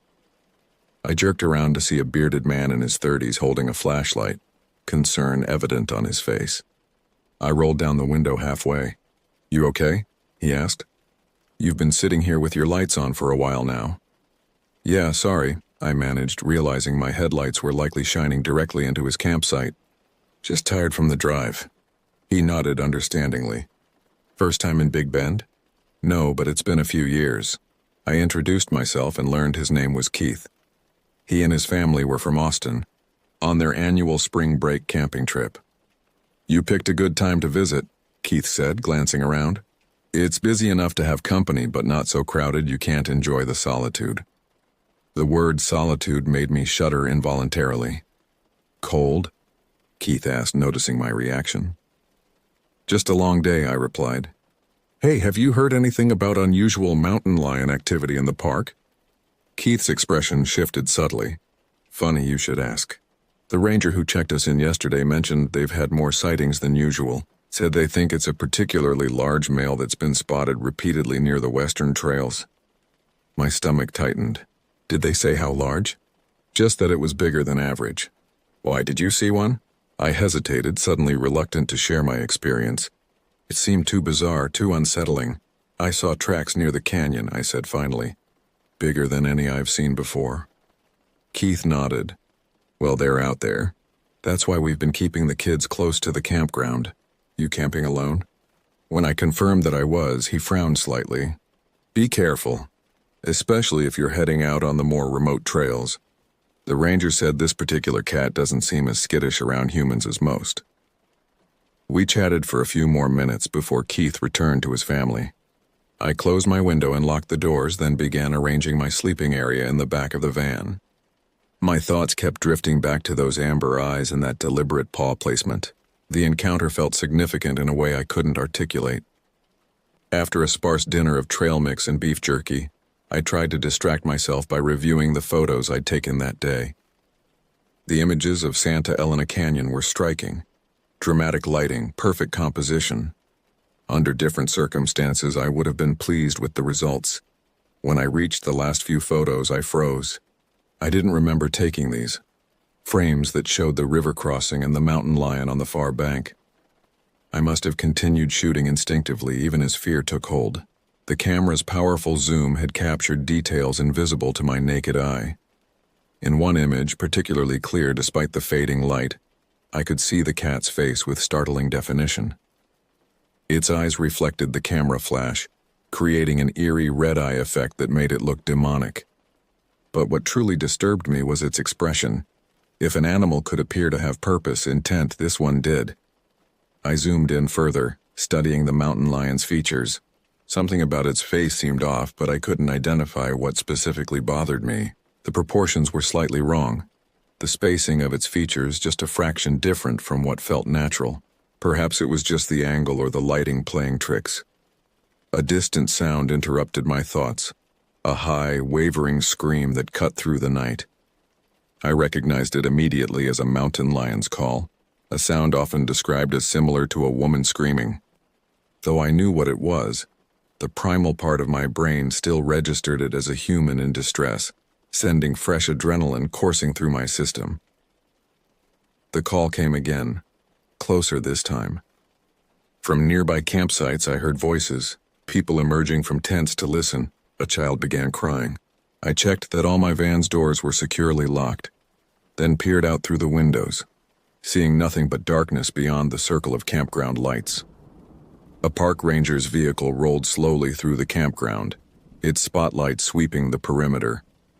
The ranger stopped near the center of the loop and stepped out, addressing the gathered campers. I couldn't hear what was being said, but people gradually returned to their sites, though with obvious reluctance.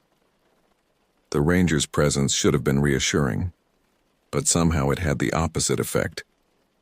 If officials were concerned enough to patrol after dark, the situation might be more serious than I thought. I laid down in my sleeping bag, exhaustion fighting with hypervigilance.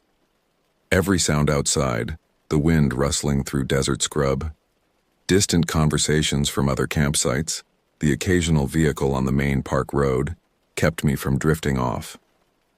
My body ached from tension, muscles coiled tight as if preparing to flee. When sleep finally claimed me, it was shallow and troubled. I dreamed of running through the canyon, pursued by something I couldn't see but could sense behind me, always just out of sight around the next bend. In the dream, the canyon walls narrowed until I could touch both sides with outstretched arms, then continued constricting until I had to turn sideways to squeeze through. All the while I could hear measured footfalls behind me, unhurried yet relentless. I woke gasping at 3:17 a.m. according to my watch. The campground had fallen silent, even the most determined night owls apparently having retired. Outside, the desert night was alive with subtle sounds, the rustle of nocturnal creatures, the whisper of wind through cacti and scrub. I listened intently, trying to distinguish between normal nighttime noises and anything potentially threatening. A scraping sound against the side of the van made me bolt upright. It came again, a distinct scratching like something dragging along the metal exterior. My breath caught in my throat as I strained to identify the source. Then came a distinctive thump against the rear door. Not accidental, but deliberate. As if something was testing the barrier between us. I sat paralyzed in my sleeping bag, ears straining to catch any further sounds. The scratching continued, moving around the perimeter of the van with a methodical patience that seemed calculated to maximize my terror. It paused occasionally as if whatever was outside was listening for my reaction. My options were limited. I could try to drive away, but that would require moving to the front seat and potentially making myself vulnerable during the transition. I could use the air horn I kept for emergencies, which might scare off an animal and would certainly alert other campers. Or I could simply wait, hoping whatever was outside would lose interest. Another thump against the rear door decided for me. I grabbed the air horn from my emergency kit and held it ready. With my other hand, I reached for my powerful flashlight, the heavy metal kind that could double as a weapon if necessary. The scratching moved to one of the side windows. I saw the glass flex slightly inward under pressure, though it held firm. Mountain lions have powerful paws, but breaking safety glass would require more force than even a large cat could likely generate. Gathering my courage, I moved to the window and prepared to shine my light directly at whatever was outside. I counted silently 1, 2, 3, then pressed the flashlight against the glass and switched it on. The beam illuminated nothing but empty space and the trunk of a nearby mesquite tree. I swept the light in an arc, searching for any sign of what had been there moments before. Nothing moved in the harsh glare. I let out a shaky breath I hadn't realized I was holding. Had I imagined the sounds? No, the scratching had been too distinct, too real. Whatever had been there had either retreated at my movement or was now hiding just beyond the range of my light. Sleep was out of the question now. I moved to the driver's seat, keeping the flashlight trained out various windows as I went. Starting the engine provided a surge of relief. The familiar rumble represented escape, safety, but I hesitated to drive away. It was the middle of the night in unfamiliar terrain, on roads that wound perilously close to steep drop-offs in places. Driving while exhausted and frightened might be more dangerous than whatever was outside. I compromised by turning on the van's exterior lights, illuminating the area around me. The harsh artificial light created deep shadows beyond its reach, but at least I could see the immediate vicinity. Nothing lurked near the vehicle. To calm my nerves, I reached for the bottle of water in my cup holder, then noticed something on the windshield that made my heart skip a beat. A perfect paw print on the outside of the glass, visible in silhouette against the illuminated campground beyond. It hadn't been there when I arrived. I was certain of that. I stared at the print, trying to make sense of it. A mountain lion would have to stand on its hind legs and deliberately place its paw against the glass to leave such a mark. The behavior seemed too intentional, too communicative for an animal. As dawn approached, I remained vigilant, watching as the sky gradually shifted from black to deep blue. The first hints of light revealed no signs of any large predators in the vicinity. Other campers began stirring, emerging from tents and RVs to start breakfast or make trips to the restroom facilities. I stepped out of my van cautiously, scanning the area before fully committing to leaving my shelter. The morning air was cool and still, carrying the scent of creosote and dry earth. I walked around my vehicle, inspecting it for evidence of my night visitor. The marks were unmistakable, fine scratches in the dust coating the van's exterior, consistent with claws dragging across the surface, and there on the driver's side door, 4 distinct parallel scores cutting through the paint to the metal beneath. These weren't the random marks of a curious animal. They appeared deliberate, almost like a signature. "Whoa, what happened to your van?" I turned to find Keith approaching, coffee mug in hand. He stared at the scratches with wide eyes. "I had a visitor last night," I said, surprised by the steadiness of my own voice. Keith knelt to examine the marks more closely. "These look like claw marks. Bear maybe?" "Mountain lion," I replied with certainty. "I saw one yesterday near Santa Elena Canyon." He whistled low. "You should report this to the rangers. This isn't normal behavior for a cougar." I nodded, though I felt strangely reluctant. Reporting the incident would make it official, something I'd have to explain and rationalize. And there was something about the encounter that felt inexplicably personal, as if the cat had singled me out specifically. Still, Keith was right. If a predator was becoming habituated to humans, it posed a danger to everyone in the park. I promised to stop by the ranger station before heading out for the day. As Keith returned to his campsite, I noticed several other campers looking in my direction, likely drawn by our conversation. I felt suddenly exposed, as if I had attracted unwanted attention, not just from the mountain lion but from everyone around me. I decided to skip breakfast and head directly to park headquarters. The sooner I reported the incident, the sooner I could put it behind me and focus on the photography work I had come here to do. Yet even as I drove toward the visitor center, I couldn't shake the feeling that I was being watched, that predatory eyes were following my progress from somewhere in the surrounding wilderness. The ranger station was a low, adobe-style building with large windows offering panoramic views of the Chisos Mountains. Inside, displays showcased the park's diverse ecosystems and wildlife. I approached the information desk where a ranger in her 40s with short gray hair was helping an elderly couple with a trail map. When it was my turn, I explained what had happened, the mountain lion sighting, its unusual behavior in crossing the river, and the night visit to my van. The ranger, whose name tag read Warden, listened with increasing concern. "Can you describe the cat in detail?" she asked, pulling out an incident report form. I described its size, the unusual grayish tint to its fur, and its extraordinarily large paws. When I mentioned its eyes, Warden's pen paused over the paper. "What about its eyes?" she prompted. "They were unusual. Very bright amber, almost golden, and they seemed—" I hesitated, feeling foolish. "They seemed too aware somehow, like it was thinking rather than just reacting." Warden put down her pen and studied me for a moment. "Mr. Jenkins, have you heard about the Chisos cat?" I shook my head. "It's a local legend. Every few decades, reports surface about an unusually large mountain lion with distinctive eyes. The stories go back to the indigenous peoples who lived here before European settlement." My skepticism must have shown on my face because she continued, "I'm not saying it's supernatural. More likely it's a genetic anomaly that appears occasionally in the local population. But this cat, whatever it is, has been spotted with increasing frequency over the past month." "Is it dangerous?" I asked. "All mountain lions are potentially dangerous, but this one—" She hesitated. "It seems to have lost its natural fear of humans. We've had 3 reports of it approaching campsites, and one hiker claimed it followed him for over a mile on the Dodge Trail." She finished the report and asked me to sign it. "We're tracking these incidents closely. In the meantime, I'd recommend you stick to the more populated areas of the park, and if you're camping alone again tonight, consider staying at the lodge instead." I thanked her for the advice, but knew I wouldn't be taking it. The main reason I had come to Big Bend was to photograph its more remote landscapes, particularly at dawn and dusk when the light was optimal. Staying near crowds would defeat the purpose.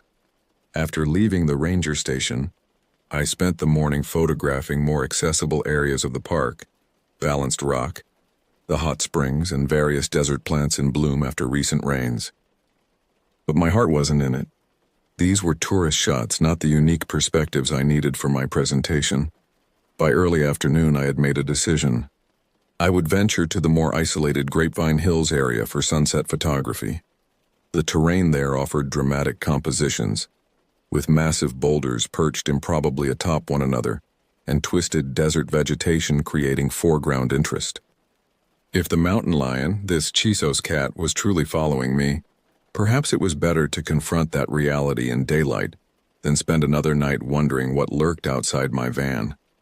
I stopped at a park store to stock up on water and energy bars, then headed toward Grapevine Hills.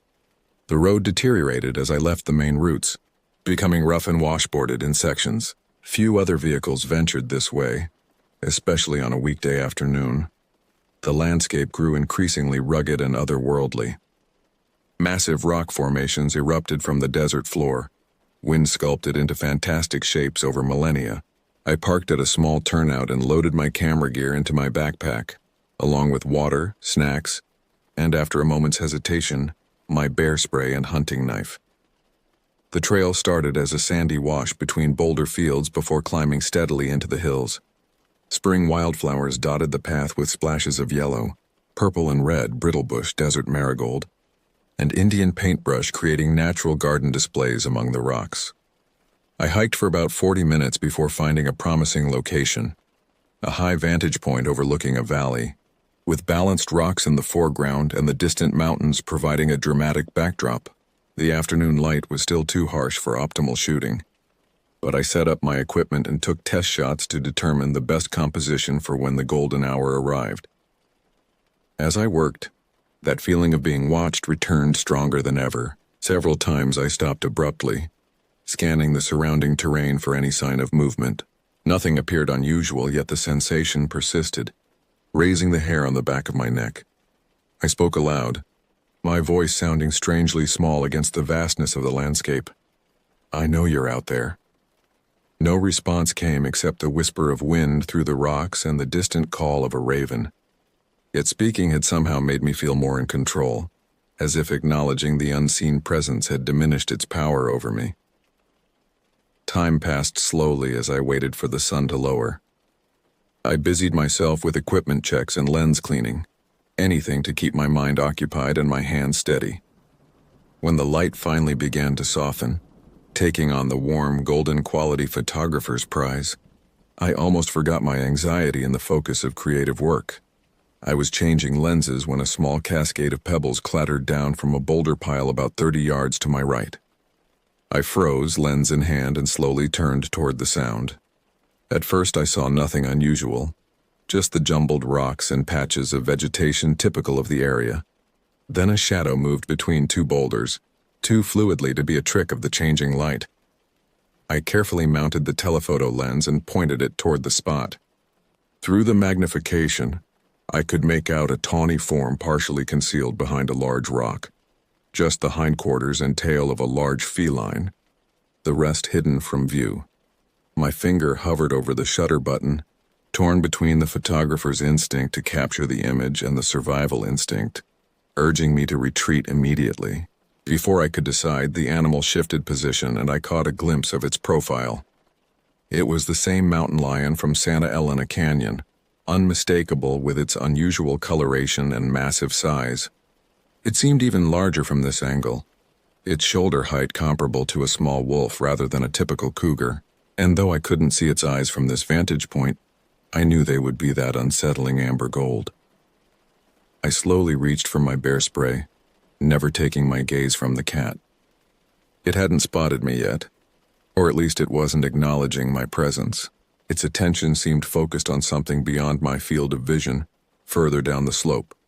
Then I heard voices, hikers approaching from the main trail below. The mountain lion's ears flicked forward, its posture tensing as it tracked the unsuspecting people. I had to warn them. Without fully considering the consequences, I stood up and shouted, "Hey, mountain lion on the rocks, get back!" The cat's head whipped around at my voice, those golden eyes locking onto me with startling intensity. For one suspended moment, we stared at each other across the distance, neither moving. Then it was gone, vanishing behind the rocks with such speed that I questioned whether I had seen it at all. The hikers below called up to me, asking where I had spotted the cat. I pointed toward the boulder field, explaining that it had already disappeared. They thanked me for the warning and continued on their way, though with visible caution. I remained rooted to the spot, heart hammering in my chest. The cat could have easily turned its attention to me. I was alone, isolated, arguably more vulnerable than the group below. Instead, it had chosen to retreat. But something told me it wasn't fear that had driven it away. Mountain lions are ambush predators. They don't like their prey to know they're there. This one had simply decided to wait for a better opportunity. The golden light I had waited for was now perfect, the landscape transformed by the low-angled sun into a tapestry of light and shadow. Under different circumstances, I would have been capturing image after image. Instead, I hurriedly packed my equipment, constantly scanning my surroundings as I worked.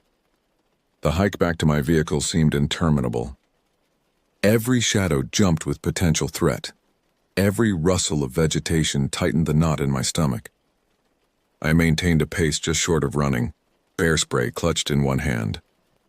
When I finally reached the van, I threw my gear inside and locked the doors before allowing myself to breathe normally again. Night was approaching rapidly, the vast desert sky already deepening to indigo in the east while the western horizon still blazed with sunset colors. I needed to find a safe place to spend the night, somewhere with people nearby, preferably with solid walls rather than the thin metal of my van. The Chisos Mountains Lodge was fully booked. I had checked earlier. That left the developed campgrounds or a long drive out of the park entirely. As I started the engine, a movement in my side mirror caught my attention. I turned just in time to see a large shape dissolve into the gathering darkness behind me. Not clearly visible, just the suggestion of something powerful and patient, watching and waiting. I drove faster than was sensible on the rough park roads, headlights cutting through the deepening twilight. My destination was the Chisos Basin Campground, more populated than where I had stayed the previous night and situated in a developed area near the park restaurant and store. If I had to spend another night in the van, at least I would have people within shouting distance. The road wound upward into the Chisos Mountains, switchbacks becoming tighter and the drop-offs to my right more precipitous.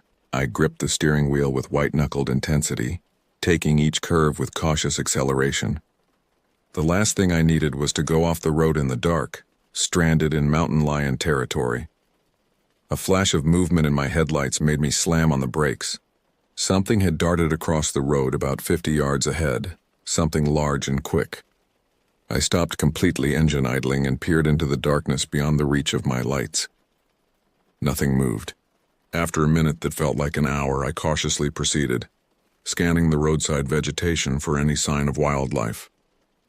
A javelina or deer seemed the most likely explanation, though the shape had seemed lower to the ground, more sinuous in its movement. I had nearly reached the spot where the animal had crossed when something hit the side of my van with enough force to rock the vehicle. I swerved reflexively, nearly veering into the opposite lane before regaining control. "What the hell?" I gasped, checking my mirrors.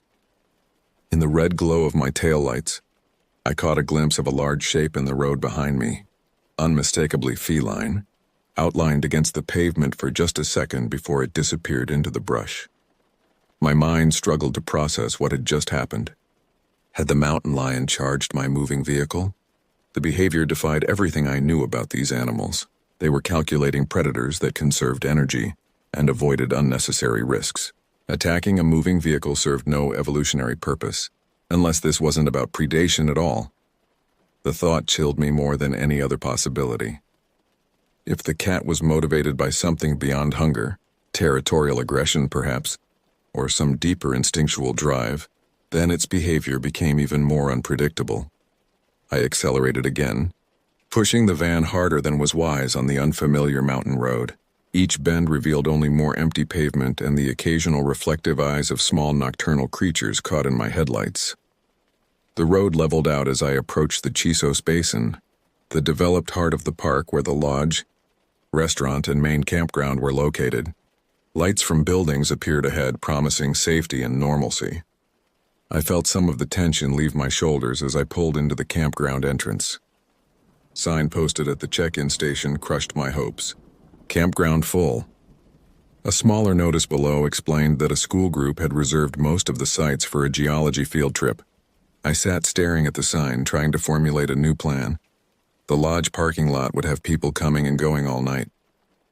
I could park there and sleep in my van, which wasn't technically allowed but might be overlooked given the circumstances. Alternatively, I could try the Rio Grande Village campground again, though it was a considerable drive back down the mountain in the dark. A tap on my window nearly sent me through the roof.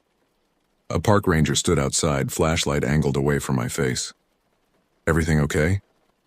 he asked when I rolled down the window. "Looking for a campsite," I explained, trying to keep my voice steady. "But I see you're full." He nodded sympathetically. "Spring break. Every site's been booked for months." He studied my face more carefully. "You look like you've had a rough day. Something happen on the trails?" I hesitated, unsure how much to share. Would another mountain lion report be taken seriously? Or would I be dismissed as an overwrought tourist? I've had a couple of concerning encounters with wildlife, I said finally.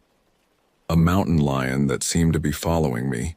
It even hit the side of my van on the road up here. The ranger's expression shifted from polite interest to sharp attention. Hit your van? Where exactly? I pointed to the area of road I had just traveled. About 2 miles back on one of the switchbacks. He unclipped his radio and spoke into it briefly, reporting the incident and my location. Turning back to me, he said, "I'd like you to follow me to the ranger station. We need to document this properly." 20 minutes later, I was seated in a small office in the Chisos Basin Ranger Station, describing my experiences to the ranger, whose name was Dominguez, and his colleague who had just come on duty for the night shift. They listened with professional attention, asking clarifying questions but showing no sign of disbelief. When I finished, Ranger Dominguez exchanged a glance with his colleague. "This matches other reports we've received," he said, "though the direct contact with your vehicle is new and concerning." "What's going on with this animal?" I asked. "This isn't normal mountain lion behavior." Dominguez sighed. "We're not entirely sure. We've had unusual wildlife patterns this year due to the extended drought. Game animals have altered their movements, which affects predator behavior." His colleague, a younger woman named Ranger Martinez, added, "We've set up trail cameras to try to capture images of this particular cat. So far, we've only gotten partial visuals, enough to confirm it's unusually large but not clear enough for proper study." "What should I do?" I asked. "I need to stay in the park at least through tomorrow to complete my work, but I'm concerned about sleeping in my van after what happened last night." They exchanged another look, and Dominguez said, "We normally don't offer this, but given the circumstances, you can sleep in the employee bunkhouse tonight. It's basic accommodation, but it has solid walls and doors." Relief flooded through me. I'd be incredibly grateful. After completing more paperwork about my encounters, I followed Ranger Martinez to a simple building behind the main station. The bunkhouse was essentially a dormitory for seasonal rangers, a common area with a kitchenette and several small bedrooms with twin beds. "You can take room 3, Martinez said, handing me a key. "Bathroom's at the end of the hall. Checkout is 8 a.m. sharp, as the day shift will need the space." I thanked her profusely and brought in only what I needed for the night from my van. After a quick shower that washed away the day's sweat and grime, but did little for my lingering anxiety, I sat on the edge of the narrow bed and tried to process everything that had happened. The mountain lion's behavior was bizarre by any standard. Its apparent focus on me specifically defied rational explanation. Yet here I was, alive and unharmed beyond a few scratches on my vehicle. If the cat had wanted to attack me directly, it had certainly had opportunities. What did it want then? The question haunted me as I lay down, exhaustion finally overwhelming anxiety. Despite my safe surroundings, my dreams were troubled. Shifting landscapes where canyon walls became living entities, where golden eyes watched from every shadow, where my camera captured images that changed when I reviewed them, revealing truths I didn't want to see. I woke before dawn, disoriented momentarily by the unfamiliar surroundings. The events of the previous day and night came rushing back, along with the realization that I had one final day in Big Bend. Despite everything, I still needed those dawn shots of the desert for my presentation. The question was, would the mountain lion be waiting for me? I left the bunkhouse at first light, nodding to the bleary-eyed ranger coming off night shift. My van sat undisturbed in the parking area, though I circled it carefully, checking for any new marks or signs of tampering. Finding none, I loaded my overnight bag and consulted my park map. For my final shots, I had planned to visit the Dagger Flat area, known for its stands of giant dagger yucca that bloomed spectacularly in spring. It was remote enough to offer the pristine landscape I needed, but accessible enough that I wouldn't be completely isolated. Before setting out, I stopped at the ranger station to report my plans, a precaution that now seemed essential rather than optional. The morning dispatcher noted my intended location and estimated return time, advising me to check in by radio if I would be later than expected. Any more sightings overnight? I asked. The dispatcher shook her head. Nothing reported, but that doesn't mean much. Most visitors are asleep during peak activity hours for mountain lions. I thanked her and headed out, the morning air still cool enough to require a light jacket. The sun was just cresting the eastern horizon as I drove, painting the landscape in that magical golden light photographers chase around the world. Dagger Flat was about 40 minutes from the basin, down winding mountain roads that gradually leveled out into desert terrain.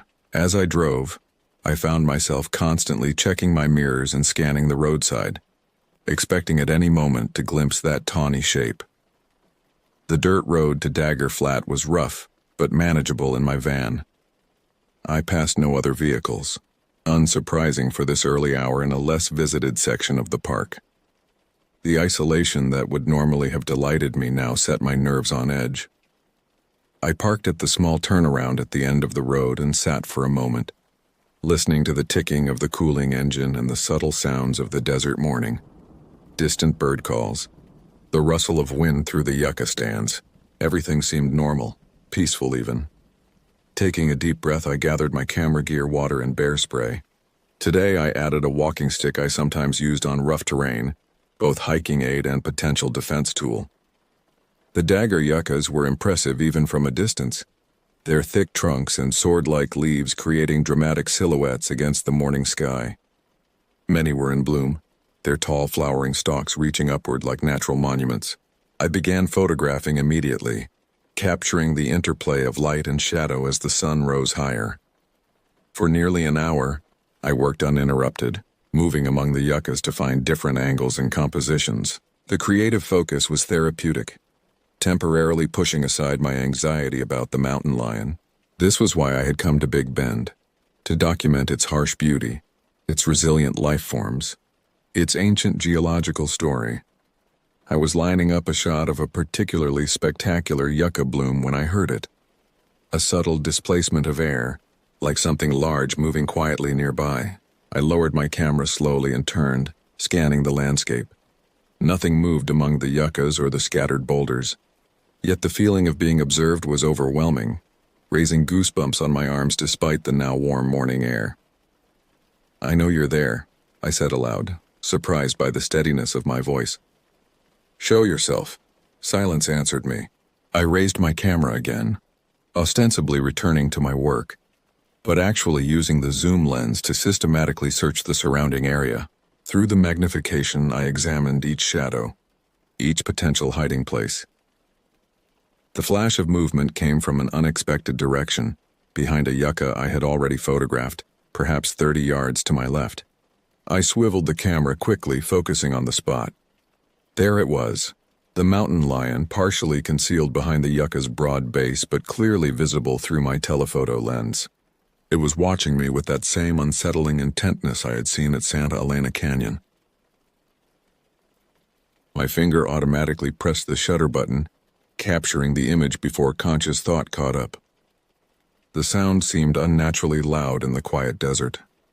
The cat's ears flicked at the camera's click, but it made no move to retreat. Instead, it stepped fully into view, revealing its impressive size. In the clear morning light, I could see details I had missed before. A notch in its right ear, a pattern of darker spots on its hindquarters that was unusual for mountain lions, and those extraordinary eyes, almost luminous even without the reflection of artificial light. I took another photo, then another, professional instinct temporarily overriding fear. The cat watched me, neither approaching nor retreating. Its tail swished slowly, not the agitated lashing that would indicate imminent attack, but a more contemplative movement. "What do you want?" I asked softly, not expecting an answer. To my amazement, the mountain lion sat down on its haunches, still watching me. The posture was almost dog-like, incongruous for a wild predator. It reminded me of encounters I'd had with animals in places where humans had habituated them through feeding, a comparison that did nothing to ease my concern. I slowly lowered my camera and stood very still, considering my options. Running was out of the question.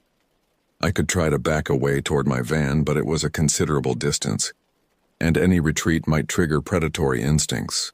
As I deliberated, the mountain lion rose again and took a few steps toward me, moving with that fluid grace that made even simple locomotion seem like a demonstration of power. It stopped perhaps 20 yards away, still a safe distance but close enough that I could now see it without the aid of my zoom lens. Then it did something I still struggled to explain. It lowered its massive head to the ground and appeared to nudge something forward with its nose, pushing an object toward me across the desert floor. I stared in disbelief, unable to process what I was seeing. The cat repeated the motion, clearly moving something intentionally in my direction, then backed up several steps and sat again, as if waiting. Curiosity overcame caution. I raised my camera and zoomed in on the object the lion had pushed toward me. Through the lens, I could make out a small dark shape against the pale desert soil. It appeared to be a piece of leather or fabric, weathered and discolored. Keeping one eye on the mountain lion, I took a few cautious steps forward, then a few more. The cat remained seated, watching with those unnerving golden eyes. When I was close enough to see the object clearly without my camera, I stopped short. It was a leather wallet, cracked and faded from exposure, partially covered with dust. With a growing sense of unreality, I took another step forward, then crouched to pick it up. The wallet was old and weathered, but still intact enough that I could open it. Inside, I found a Texas driver's license issued to Howard Gaines, with an expiration date from 3 years earlier. There was also a faded photograph of a middle-aged man standing proudly beside a hiking trail marker for the South Rim Trail in Big Bend. My mind raced as I turned the wallet over in my hands. Had the mountain lion found this somewhere in the park? Had it belonged to a hiker who died in the backcountry? Why would the cat bring it to me specifically? I looked up to find the mountain lion still watching me, its expression, if animals can be said to have expressions, unreadable yet somehow expectant. "What is this?" I asked, holding up the wallet. "What am I supposed to do with this?" In response, the cat stood and turned, taking a few steps away before looking back at me. The message seemed clear. Follow me. Every rational instinct screamed against following a mountain lion into the desert. Yet something deeper than rationality pulled me forward. I checked that my bear spray was accessible, gripped my walking stick more firmly, and began to follow, maintaining what I hoped was a safe distance. The cat led me on a winding path through the yucca stand and into a more open area dotted with boulders. It moved unhurriedly, pausing occasionally to ensure I was still following. We traveled perhaps a quarter mile before it stopped beside a large rock formation. The mountain lion looked at me, then at something near the base of the rocks. When I hesitated, it repeated the gesture, nudging the ground with its nose. Moving cautiously, I approached the spot, keeping the cat in my peripheral vision. It backed away slightly, giving me space. What I found was a small cairn of stones, clearly human-made, partially concealed by desert vegetation. The arrangement was deliberate, not a natural occurrence. Kneeling beside it, I began carefully removing the stones, unsure what I expected to find. Beneath the cairn was a shallow depression containing a small metal box, the kind used by hikers for emergency supplies or geocaching. I lifted it out, aware of the mountain lion's eyes on me as I worked. The box opened easily, revealing a small notebook wrapped in plastic, a faded park map, and a disposable lighter. The notebook was a trail journal, its pages filled with handwritten observations about Big Bend's wildlife and terrain. I flipped to the final entry, dated 3 years earlier. April 17th, Day 4 on South Rim. Following tracks of what might be largest mountain lion I've ever seen. Golden eyes visible in flashlight beam last night. Fascinating coloration, almost gray in patches. Will attempt to photograph tomorrow if possible. Something strange about this cat. It seems to be following me rather than the other way around, not behaving like typical cougar. Will report to rangers when I return. The journal ended there with no further entries. With a growing sense of unease, I checked the name inscribed on the inside cover. Howard Gaines, wildlife photographer. I looked up at the mountain lion, which had settled onto its haunches about 15 feet away, watching me with those same golden eyes described in the journal. "Did you lead him here too?" I asked softly. The cat blinked slowly, its gaze never leaving mine. I replaced the journal in the box and carefully gathered the entire cash, including the wallet. Whatever had happened to Howard Gaines, his belongings deserved to be returned to the park authorities or his family. Standing slowly, I addressed the mountain lion again, feeling slightly ridiculous yet compelled to speak. I'm taking these back. People should know what happened here. To my astonishment, the cat rose and dipped its head in what almost seemed like acknowledgement. Then it turned and walked away, its powerful shoulders rolling beneath that unusual gray-tinted coat, its long tail sweeping from side to side as it disappeared among the rocks. I stood watching until it was completely gone, then began the walk back to my van, clutching the box and wallet like talismans. My mind struggled to process what had just happened. A wild predator that behaved with apparent purpose and intelligence beyond what biology could explain. At the ranger station, I presented my findings to a visibly shocked Ranger Dominguez. A search of park records confirmed that Howard Gaines had been reported missing 3 years earlier, after failing to return from a solo backcountry hike. Despite extensive search efforts, no trace of him had been found until now. And you're saying the mountain lion led you to this? Dominguez asked, clear skepticism in his voice despite his professional demeanor. I know how it sounds, I replied. But yes, that's exactly what happened. It deliberately showed me where to find these items. He studied me for a long moment, then sighed. We've had stories about the Chiso's cat for generations. Most of us dismiss them as park legends, but occasionally, he trailed off, shaking his head. I've been here 23 years and I've seen things I can't explain. This park has its mysteries. I spent hours completing reports and talking to various officials. By late afternoon, I was exhausted but also strangely at peace. Whatever had happened, whatever connection existed between the mountain lion and Howard Gaines, I had done what I could to bring closure. As I finally prepared to leave Big Bend, driving toward the park exit with my camera full of stunning images, I found myself scanning the roadside vegetation one last time. Part of me hoped for a final glimpse of that extraordinary predator with the golden eyes. The desert offered no such parting gift. The landscape stretched empty and beautiful around me, its secrets once again concealed beneath an impassive exterior. Yet as I crossed the park boundary, I couldn't shake the feeling that somewhere in those ancient canyons and rugged mountains, intelligent eyes were watching, not with malice but with a wild awareness that defied human understanding. I've returned to Big Bend several times since then, always half expecting to encounter the mountain lion again. It has never reappeared, at least not to me. But park rangers occasionally mention unusual sightings, a larger-than-normal cat with distinctive coloration, often described as appearing when hikers are in distress or lost. Some mysteries resist explanation. Some experiences change us in ways we can't articulate. What I know for certain is this. In the vast wilderness of Big Bend, I briefly crossed paths with something that existed at the boundary between the world we think we understand and something older, wilder, and more knowing. And in that crossing, I glimpsed a truth about our place in the natural order, not as masters or even as observers, but as participants in a story far larger and stranger than we can comprehend.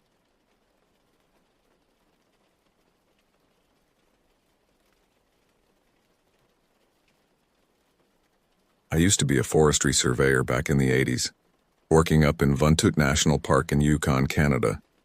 On paper, the job was simple. Map the land, mark the trees, note the changes. But in practice, out there in the wilderness, it was anything but simple. The park stretched over 4,000 square kilometers, a vast expanse of dense forests, jagged ridges and boggy lowlands that could swallow a person whole without leaving a trace. I'd been at it for nearly 15 years by that point, becoming intimately familiar with the terrain's moods and secrets. At 42, I was leaner than most men my age, hardened by years of solitary treks through some of North America's most unforgiving landscapes. What drew me to this work wasn't the pay, which was modest at best. It was the solitude, the profound silence that settled around you after days without human contact. The knowledge that for miles in every direction, you were utterly alone with your thoughts and the ancient trees, Some found this terrifying. I found it cleansing. In late September of 1985, I ventured deeper into the interior than I'd ever gone before. My supervisor had requested detailed surveys of an area that hadn't been properly documented since the 1960s.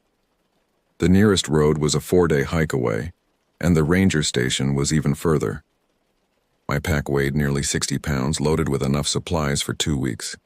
Dehydrated food, water purification tablets, mapping equipment, a first aid kit, and my camera.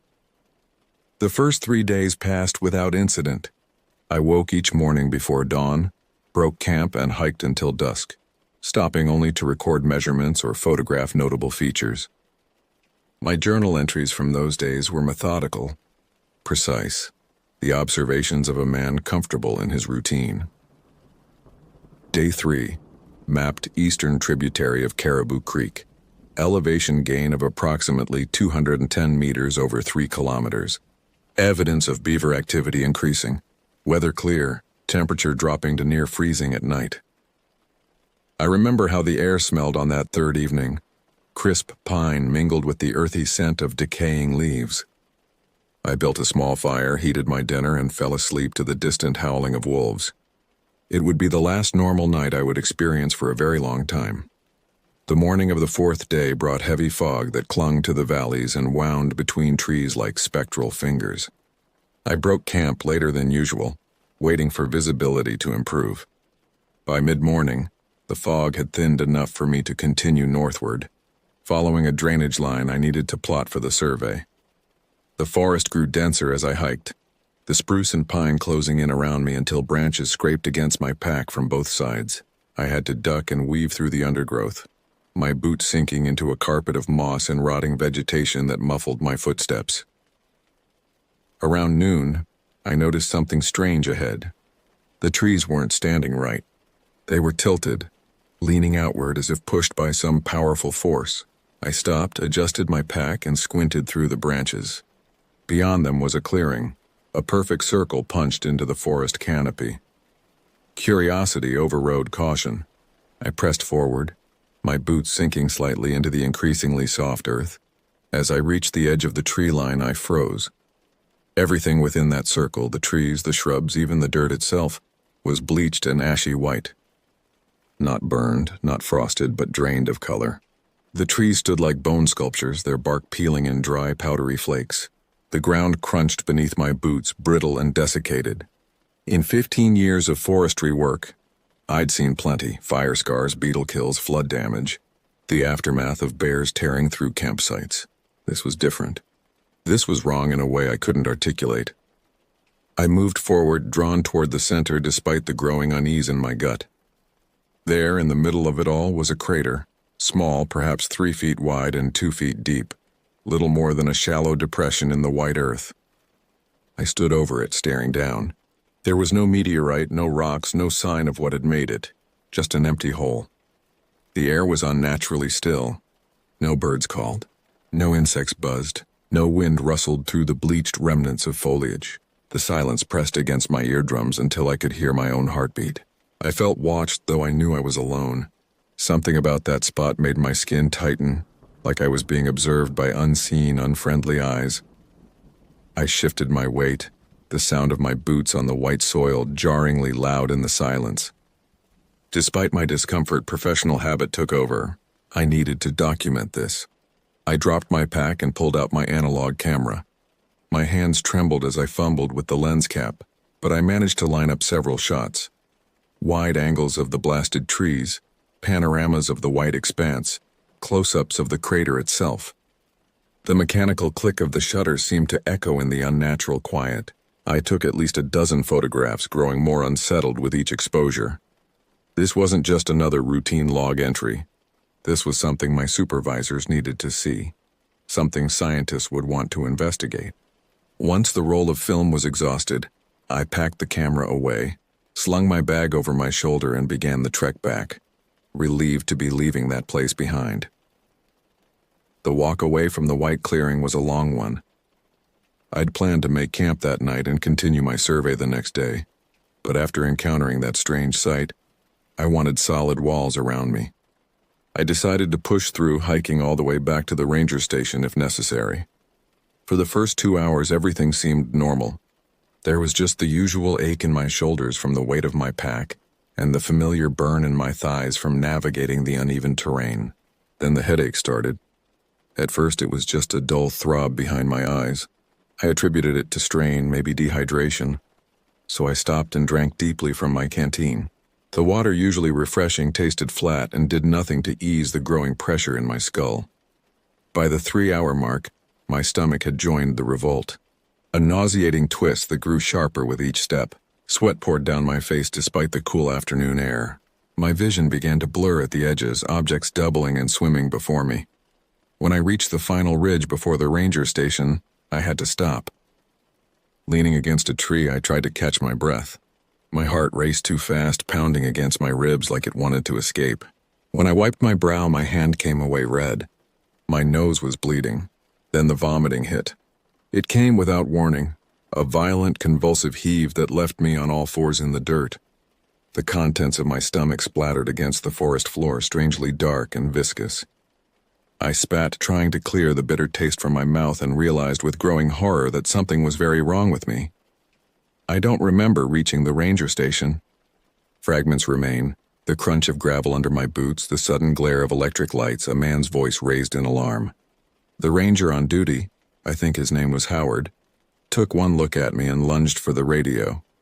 I caught phrases through the buzzing in my ears: medical emergency and immediate evacuation. I collapsed before he finished the call, my legs simply giving out beneath me. The floor rushed up to meet me and I vomited again. Only this time the liquid that spilled from my mouth was streaked with what looked like dark fibers. Howard rushed to my side, his face swimming in and out of focus above me. "What happened to you out there?" he asked, pressing a cool cloth to my forehead. I tried to tell him about the white clearing, the crater, the feeling of being watched. The words slurred together, making no sense even to my own ears. Then darkness swept in, and I remember nothing more.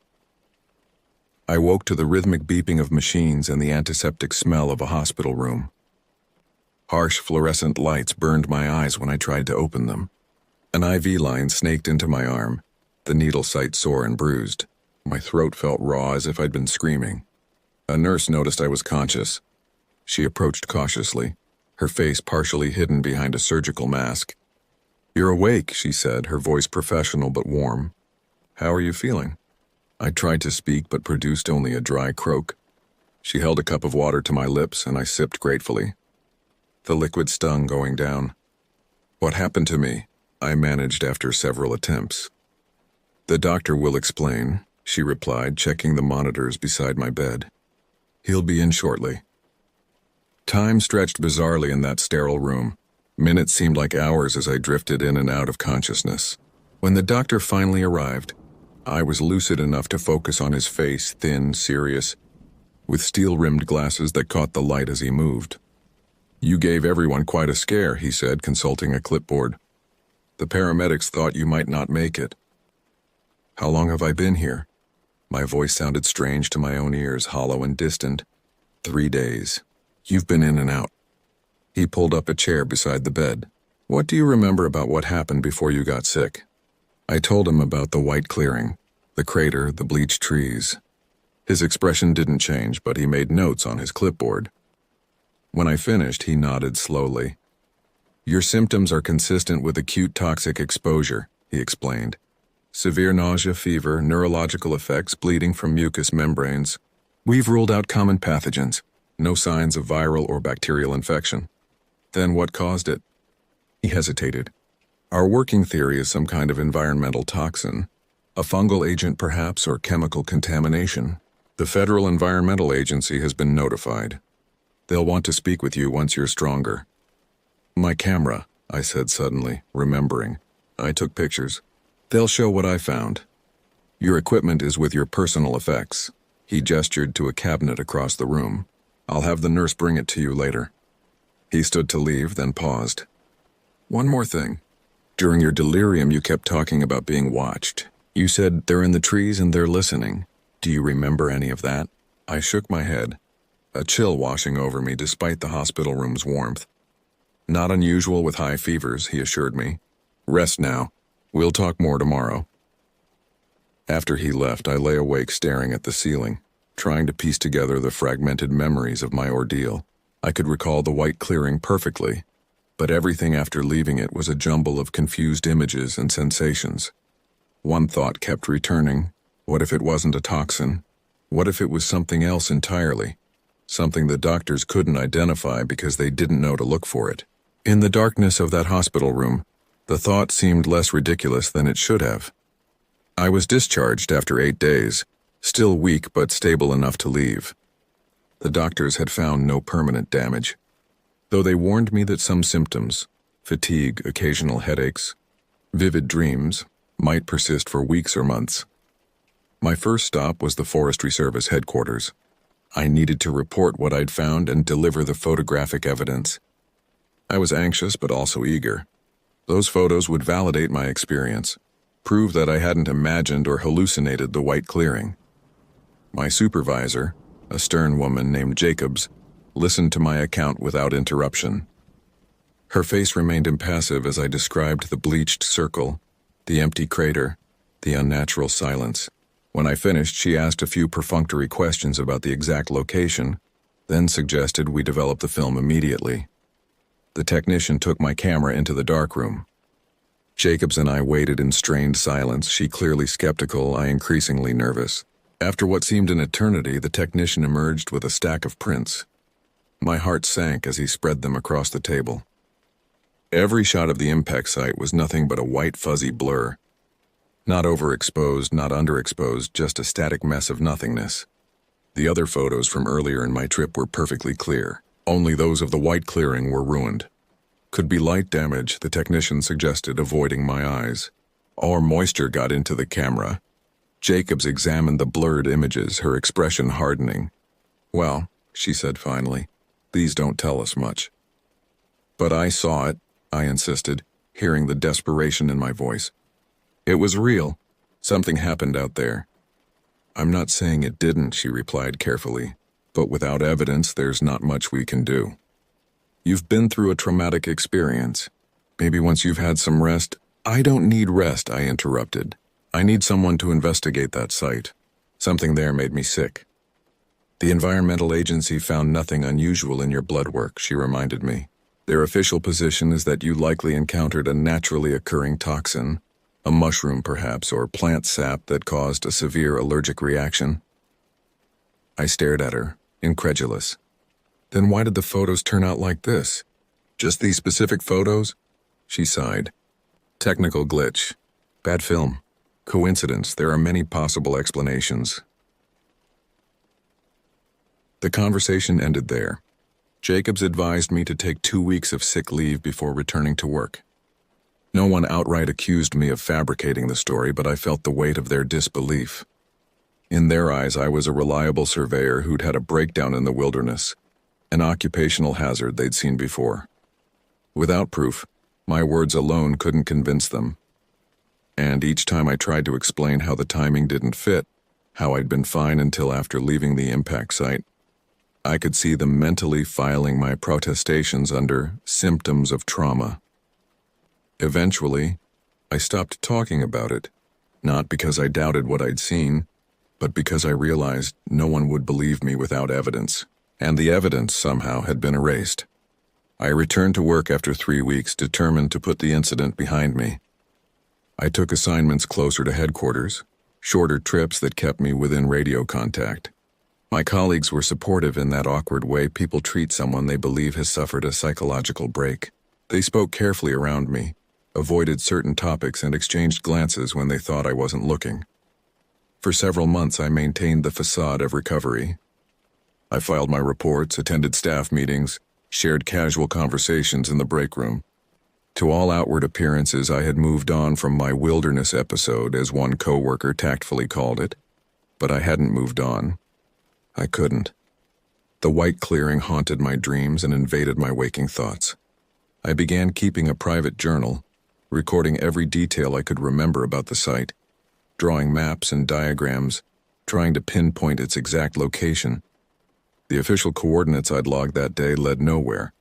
The GPS data showed me in an unremarkable section of forest when I claimed to have discovered the crater. In the spring of 1986, I requested a return to deep forest surveys. Jacobs was reluctant but eventually agreed. Perhaps believing that facing my fears would help me fully recover, I set out with a new camera, extra rolls of film, and a personal GPS unit I'd purchased with my own money. For 2 weeks, I followed my original route, comparing my current position to the maps I'd drawn from memory. The forest looked the same, endless stretches of spruce and pine, moss-covered ground, the occasional clearing created by fallen trees. Nothing white, nothing dead, nothing unusual. On the 10th day, as I was about to give up, I found something. Not the clearing itself, but a patch of forest where the trees grew at strange angles, leaning away from a central point as if repelled by something. The undergrowth was thinner here, the ground cover sparse. My heart racing, I pushed forward, certain I was approaching the white crater. The trees thinned further, and I glimpsed an open space ahead. But when I broke through into the clearing, disappointment crashed over me. It was just an ordinary meadow, lush with spring vegetation, wildflowers nodding in the gentle breeze. I searched the entire area, looking for any sign of the white desolation I remembered. Nothing. I took photos anyway, marking the location precisely in my journal. When the film was developed, the picture showed exactly what I'd seen: a perfectly normal mountain meadow. Over the next year, I made 3 more attempts to locate the white clearing, each more desperate than the last. I searched increasingly remote areas, venturing into sections of the park rarely visited even by experienced rangers. I found nothing. My obsession didn't go unnoticed. Jacobs called me into her office after my 4th failed expedition. "This has to stop," she said, her concern evident. "You're one of our best surveyors, but I'm worried about you. This fixation isn't healthy." I tried to explain that I needed answers, needed to understand what had happened to me. She listened patiently, then slid a business card across her desk. It belonged to a psychologist who specialized in trauma and stress disorders. "Just talk to him," she urged. "Please." I took the card but never made the appointment. No therapist would believe me either. Instead, I did what Jacobs wanted. I stopped searching. At least officially. Years passed. I remained with the Forestry Service, earning promotions and commendations for my work. The incident became a footnote in my personnel file, rarely mentioned and generally forgotten by everyone except me. I never stopped watching, though. Every trip into the backcountry, every survey, every hike became an opportunity to scan the horizon for that telltale white glow among the trees. I became known for my thorough documentation, my insistence on photographing even mundane features of the landscape. If my colleagues thought it odd, they attributed it to the perfectionism that had earned me professional respect. The physical effects of my illness lingered. Headaches came and went, especially during changes in the weather. Occasionally I would wake drenched in sweat, fragments of disturbing dreams clinging to my consciousness, dreams of white trees and empty craters and eyes watching from the shadows. In the fall of 1992, 7 years after my encounter, a new surveyor joined our team, a young woman fresh from forestry school, eager and idealistic. During her orientation hike, as we cataloged tree species in a remote valley, she suddenly stopped and pointed to a stand of pines on a distant ridge. "What's that white patch up there?" she asked. I followed her gaze, blood rushing in my ears. There, barely visible through the trees, was a splash of pale color that didn't belong in the autumn forest. I started toward it immediately, ignoring her confused questions, my heart hammering against my ribs. We never reached it. A storm moved in with unexpected speed, forcing us to abandon the hike and return to base. By the time weather conditions improved 3 days later, I couldn't find the white patch again, no matter how carefully I searched the area. The new surveyor, confused by my intensity, eventually decided she must have been mistaken. Perhaps it was just an unusual rock formation catching the light in a particular way. But I knew better. It had been there, and then it wasn't, just like before. That incident rekindled my determination. I began researching similar phenomena, spending evenings in the university library in Whitehorse poring over scientific journals and environmental reports. I learned about fungal infections that could bleach vegetation, about soil contamination from industrial chemicals, about the effects of radiation on plant life. None quite matched what I had seen, but they gave me a vocabulary to frame my experience in more credible terms. I wrote to researchers at environmental agencies, describing unusual vegetation discoloration I'd observed in the park. Most ignored me. Those who responded suggested mundane explanations: alkaline soil deposits, localized frost damage, even droppings from migratory birds that could temporarily change soil chemistry. In 1994, I came across a newspaper article about unexplained dead zones discovered in remote forests in Oregon. The description, circular areas where vegetation had died and turned white, matched my experience so closely that my hands shook as I read. I contacted the journalist immediately, but by the time she responded weeks later, the story had developed. The dead zones had been conclusively linked to illegal chemical dumping by a logging company. Mystery solved. Case closed. Except I knew that no one had been dumping chemicals in the heart of Vuntut National Park, hundreds of miles from the nearest road. I retired from the Forestry Service in 2001 at age 58. My knees couldn't handle the rigorous hikes anymore, and the younger surveyors had technology I barely understood: satellite imagery, digital mapping systems, handheld computers that made my methods seem like ancient history. I bought a small house outside Whitehorse, close enough to civilization for convenience, but far enough into the woods to satisfy my need for solitude. My days fell into a quiet rhythm: morning coffee on the porch, afternoons tending my garden or fishing in the nearby creek, evenings with books or the occasional visitor from my forestry days. The nightmares grew less frequent as the years passed. The headaches subsided. I began to wonder if perhaps Jacobs and the doctors had been right all along. Maybe I had stumbled upon some natural toxin that affected both my health and my perception. Maybe the white clearing had been a hallucination, a waking dream produced by a fevered mind. Then the letters started arriving. The first came in the winter of 2005, a plain envelope with no return address. Inside was a single sheet of paper containing a brief typewritten message. I found your white circle. Northern Saskatchewan. Same sickness afterward. Did your photos blur too? I stared at those words for a long time, my hands trembling. There was a phone number at the bottom. I dialed it immediately, but it had been disconnected. Over the next 3 years, 4 more letters arrived, each from a different person, each describing an encounter eerily similar to mine.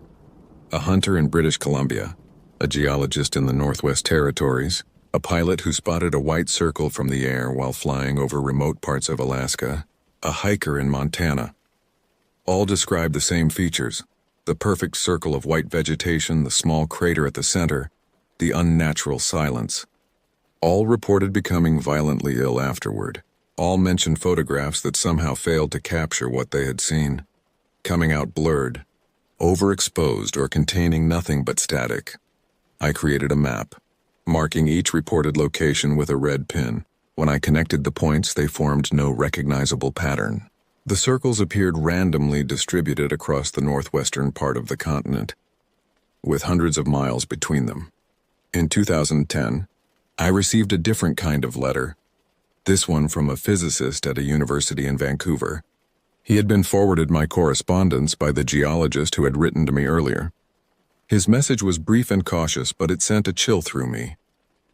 The phenomena you describe bears certain similarities to theoretical models of localized space-time anomalies. I would be interested in discussing your observations in greater detail, particularly the effect on photographic equipment and the subsequent illness you experienced. Please contact me at your earliest convenience. I never responded, not because I wasn't intrigued, but because at 72 I had finally found a measure of peace. The white clearing had dominated my thoughts for decades. I had sacrificed relationships, opportunities, and countless hours to my obsession with understanding what had happened to me that day in the forest. And what had it brought me? More questions, more uncertainty, more sleepless nights. Sometimes I think mysteries are meant to remain unsolved. I still have those blurry photographs stored in an envelope in my desk drawer. Occasionally, I take them out and examine them, searching for any detail I might have missed, any clue hidden in the white static. There's never anything new to see, yet I keep looking. My hands shake worse now than they did back then. My knees protest loudly when I climb the stairs to my bedroom, but my mind remains clear, and the memory of that day in 1985 has not faded in the slightest. Was it radiation from some secret government test? A natural phenomenon science has yet to explain. Something else entirely. Something beyond our current understanding of the world? I don't know. I probably never will. But I'm certain of one thing. If I ever see that white glow between the trees again, I'm walking straight the other way.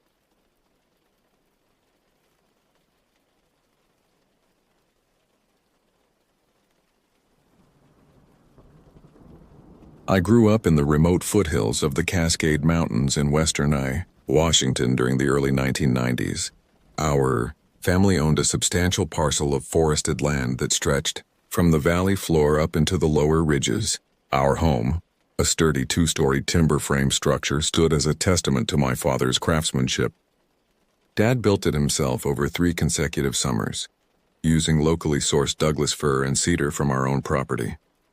Our homestead sat at the end of a winding gravel road, nearly 2 miles from our nearest neighbor. My father, Richard, worked as a long-haul trucker specializing in oversized equipment transport, which often took him away for extended periods. His routes frequently stretched from Seattle to Alaska via the Alcan Highway, requiring weeks on the road during his busiest seasons. Mom maintained our 5-acre vegetable garden and small orchard, while also working part-time as a bookkeeper for the local lumber mill. We were largely self-sufficient, preserving our harvest to last through the long winter months and hunting for supplemental protein. Dad taught me basic hunting and wilderness skills from an early age, including how to track animals, identify edible plants, and navigate using natural landmarks. By the summer of 1992, when I was 12 years old, I had become exceptionally comfortable in the wilderness surrounding our property. The forest was my playground, classroom, and sanctuary. Unlike many kids my age who gravitated toward video games and television, I preferred the company of towering trees, babbling creeks, and the diverse wildlife that called the Pacific Northwest home. My father had crafted me a handmade bow from yew wood for my 10th birthday, along with a set of practice arrows. I had become quite proficient with this gift, often practicing by shooting at fallen logs or setting up makeshift targets throughout the forest. I carried a small field guide to local plants and animals, meticulously documenting my observations in a weather-resistant notebook my mother had given me. I had an older sister, Sarah, who at 16 had developed different interests. While she had once joined me on forest expeditions, she now preferred spending time with friends in town whenever possible. This left me to my solitary explorations, which suited my contemplative nature perfectly. I had mapped nearly every creek, ridge, and distinctive landmark within a 3-mile radius of our home. Mom worried about my solitary wanderings, but Dad assured her that I possessed better wilderness sense than many adults he knew. As a compromise, I carried a whistle and was required to return home before dusk each day. This system had worked effectively for nearly 2 years without incident. The summer of 1992 had been unusually dry in our region. By early August, the forest floor crackled underfoot, and seasonal creeks had diminished to mere trickles. Fire warnings reached critical levels, though our property remained relatively verdant due to the natural springs that dotted our land. Dad had been away for nearly 3 weeks on an extended haul to Prudhoe Bay in Alaska. Mom divided her time between her bookkeeping duties and preparing for the upcoming harvest season. Sarah had secured a summer job at the local diner in town, leaving me with abundant free time for exploration. During this period, I began noticing subtle changes in the forest. Wildlife patterns seemed altered. Deer congregated in areas they typically avoided, and the usual chorus of birds occasionally fell silent without apparent cause. I attributed these changes to the unusual weather conditions and continued my daily expeditions. On August 12th, Mom needed to drive Sarah to her shift at the diner, and then attend to banking matters in town. I, as usual, planned a day of exploration. Mom reminded me to be home well before sunset and to carry extra water due to the heat. Before departing, she helped me prepare a lunch of venison jerky, homemade bread, and dried fruit to sustain me throughout the day. I set out that morning with my bow slung across my back, my field guide and notebook secured in a small backpack, along with my lunch and 2 canteens of water. My destination was a ridge approximately 2 miles northeast of our property, an area I had marked on my hand-drawn map, but had not yet thoroughly explored. The ascent proved more strenuous than I had anticipated due to the heat. By midday, I'd reached a clearing near the ridge summit that offered a spectacular view of the valley below. I ate my lunch there, recording observations about the unusual clarity of the air and the distant silhouette of Mount Baker visible on the horizon. After lunch, I continued along the ridgeline, discovering a narrow game trail that wound through a stand of ancient cedar trees. The massive trunks, some wider than my outstretched arms could encompass, created a cathedral-like atmosphere. The dense canopy overhead reduced the midday sun to dappled patterns on the forest floor, providing welcome relief from the heat. Following the game trail led me to a small valley nestled between 2 ridges. At the center of this valley lay a perfectly circular clearing approximately 50 feet in diameter. What struck me immediately was the absence of underbrush within the circle. Just short, uniform grass, unlike the typical forest floor vegetation. At the center of this clearing stood a single young alder tree, its white bark gleaming in stark contrast to the surrounding conifers. I approached cautiously, scientific curiosity overcoming my initial wariness. The edge of the clearing formed a precise boundary between the typical forest undergrowth and the unusual short grass. I noted this anomaly in my journal, sketching the clearing and recording its approximate location on my map. As I completed my documentation, I noticed the forest had fallen unnaturally silent.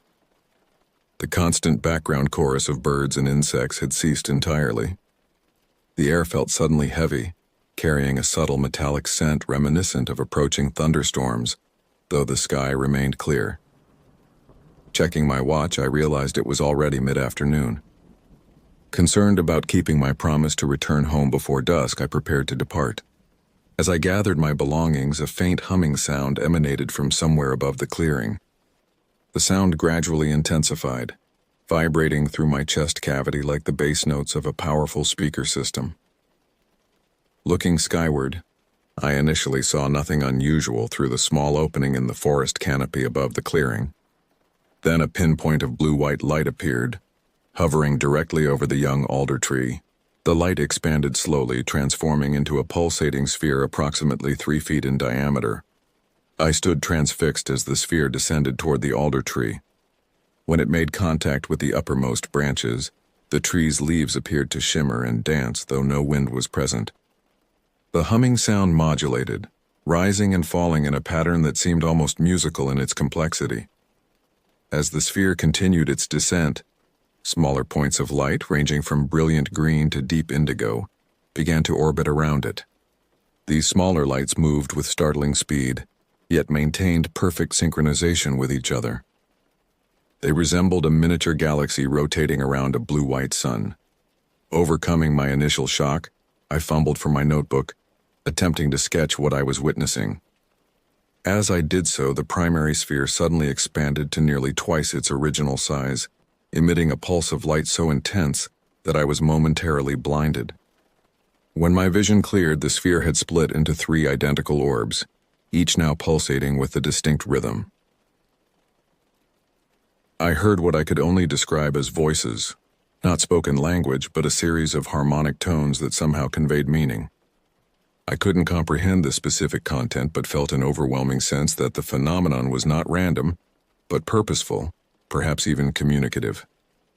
What happened next would become the most difficult part of my story for others to believe. One of the 3 spheres detached from the formation and approached me directly. As it drew near, I experienced a profound sense of calm rather than fear. The sphere hovered approximately 10 feet away at eye level. Without conscious thought, I extended my hand toward the light. The sphere responded by emitting a narrow beam that connected with my outstretched palm. Rather than heat, I felt a mild tingling sensation, similar to the static electricity of a balloon rubbed against fabric. This connection lasted perhaps 20 seconds, during which I perceived a rapid succession of images: mountain vistas, underwater scenes, celestial bodies, none familiar to me yet all somehow recognizable. When the beam retracted, the sphere rejoined its companions above the alder tree. The three lights reintegrated into a single entity, which then ascended rapidly, diminishing to a pinpoint before vanishing entirely, as suddenly as it had disappeared. The forest sounds resumed, birds calling, insects buzzing, the distant gurgle of a small stream, as if nothing unusual had occurred. I remained in the clearing for several minutes, trying to process what I had witnessed. My watch, which had read 3:15 p.m. before the encounter, now showed 5:48 p.m. Over 2 hours had apparently elapsed, though the experience seemed to have lasted only minutes. Alarmed by the time discrepancy and aware that I would be late returning home, I gathered my belongings and began retracing my steps down the ridge. As I departed, I glanced back at the clearing. The alder tree, which had appeared ordinary before the encounter, now displayed a spiral pattern in its bark that ascended from the base to the uppermost branches. I navigated the return journey with considerable difficulty. Disorientation plagued me, causing me to mistake familiar landmarks and twice lead myself in circles before regaining my bearings. The setting sun cast long shadows through the forest, further complicating navigation.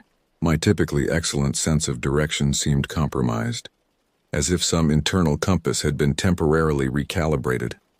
When I finally emerged from the forest edge near our property, full darkness had descended. The lights from our home glowed warmly in the distance, and I could discern the silhouette of my mother's figure, pacing on the front porch. As I approached, Mom rushed to meet me, relief and anger competing in her expression. "Thomas James Davidson, do you have any idea what time it is?"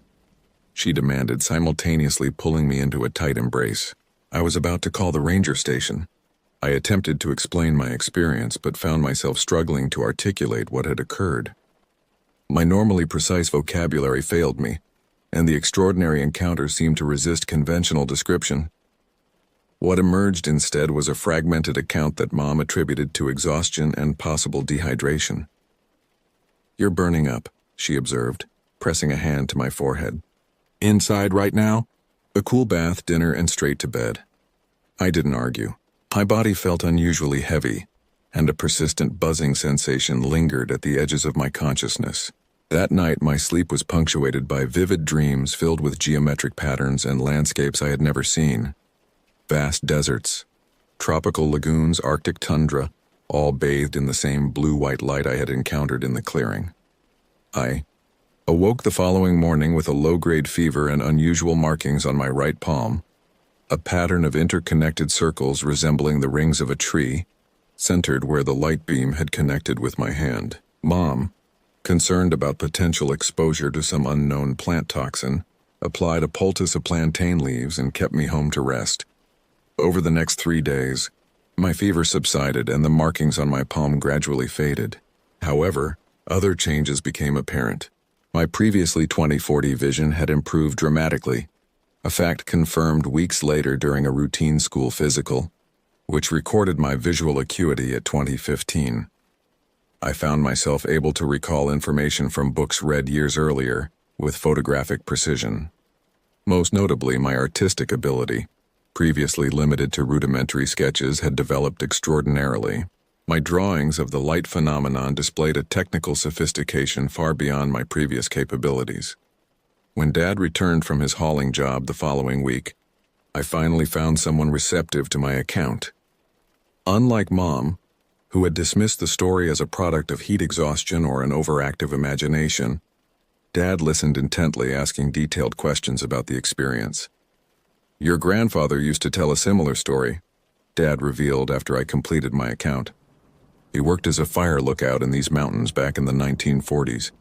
Said he saw lights dancing above the trees during a lightning storm. Nobody believed him either."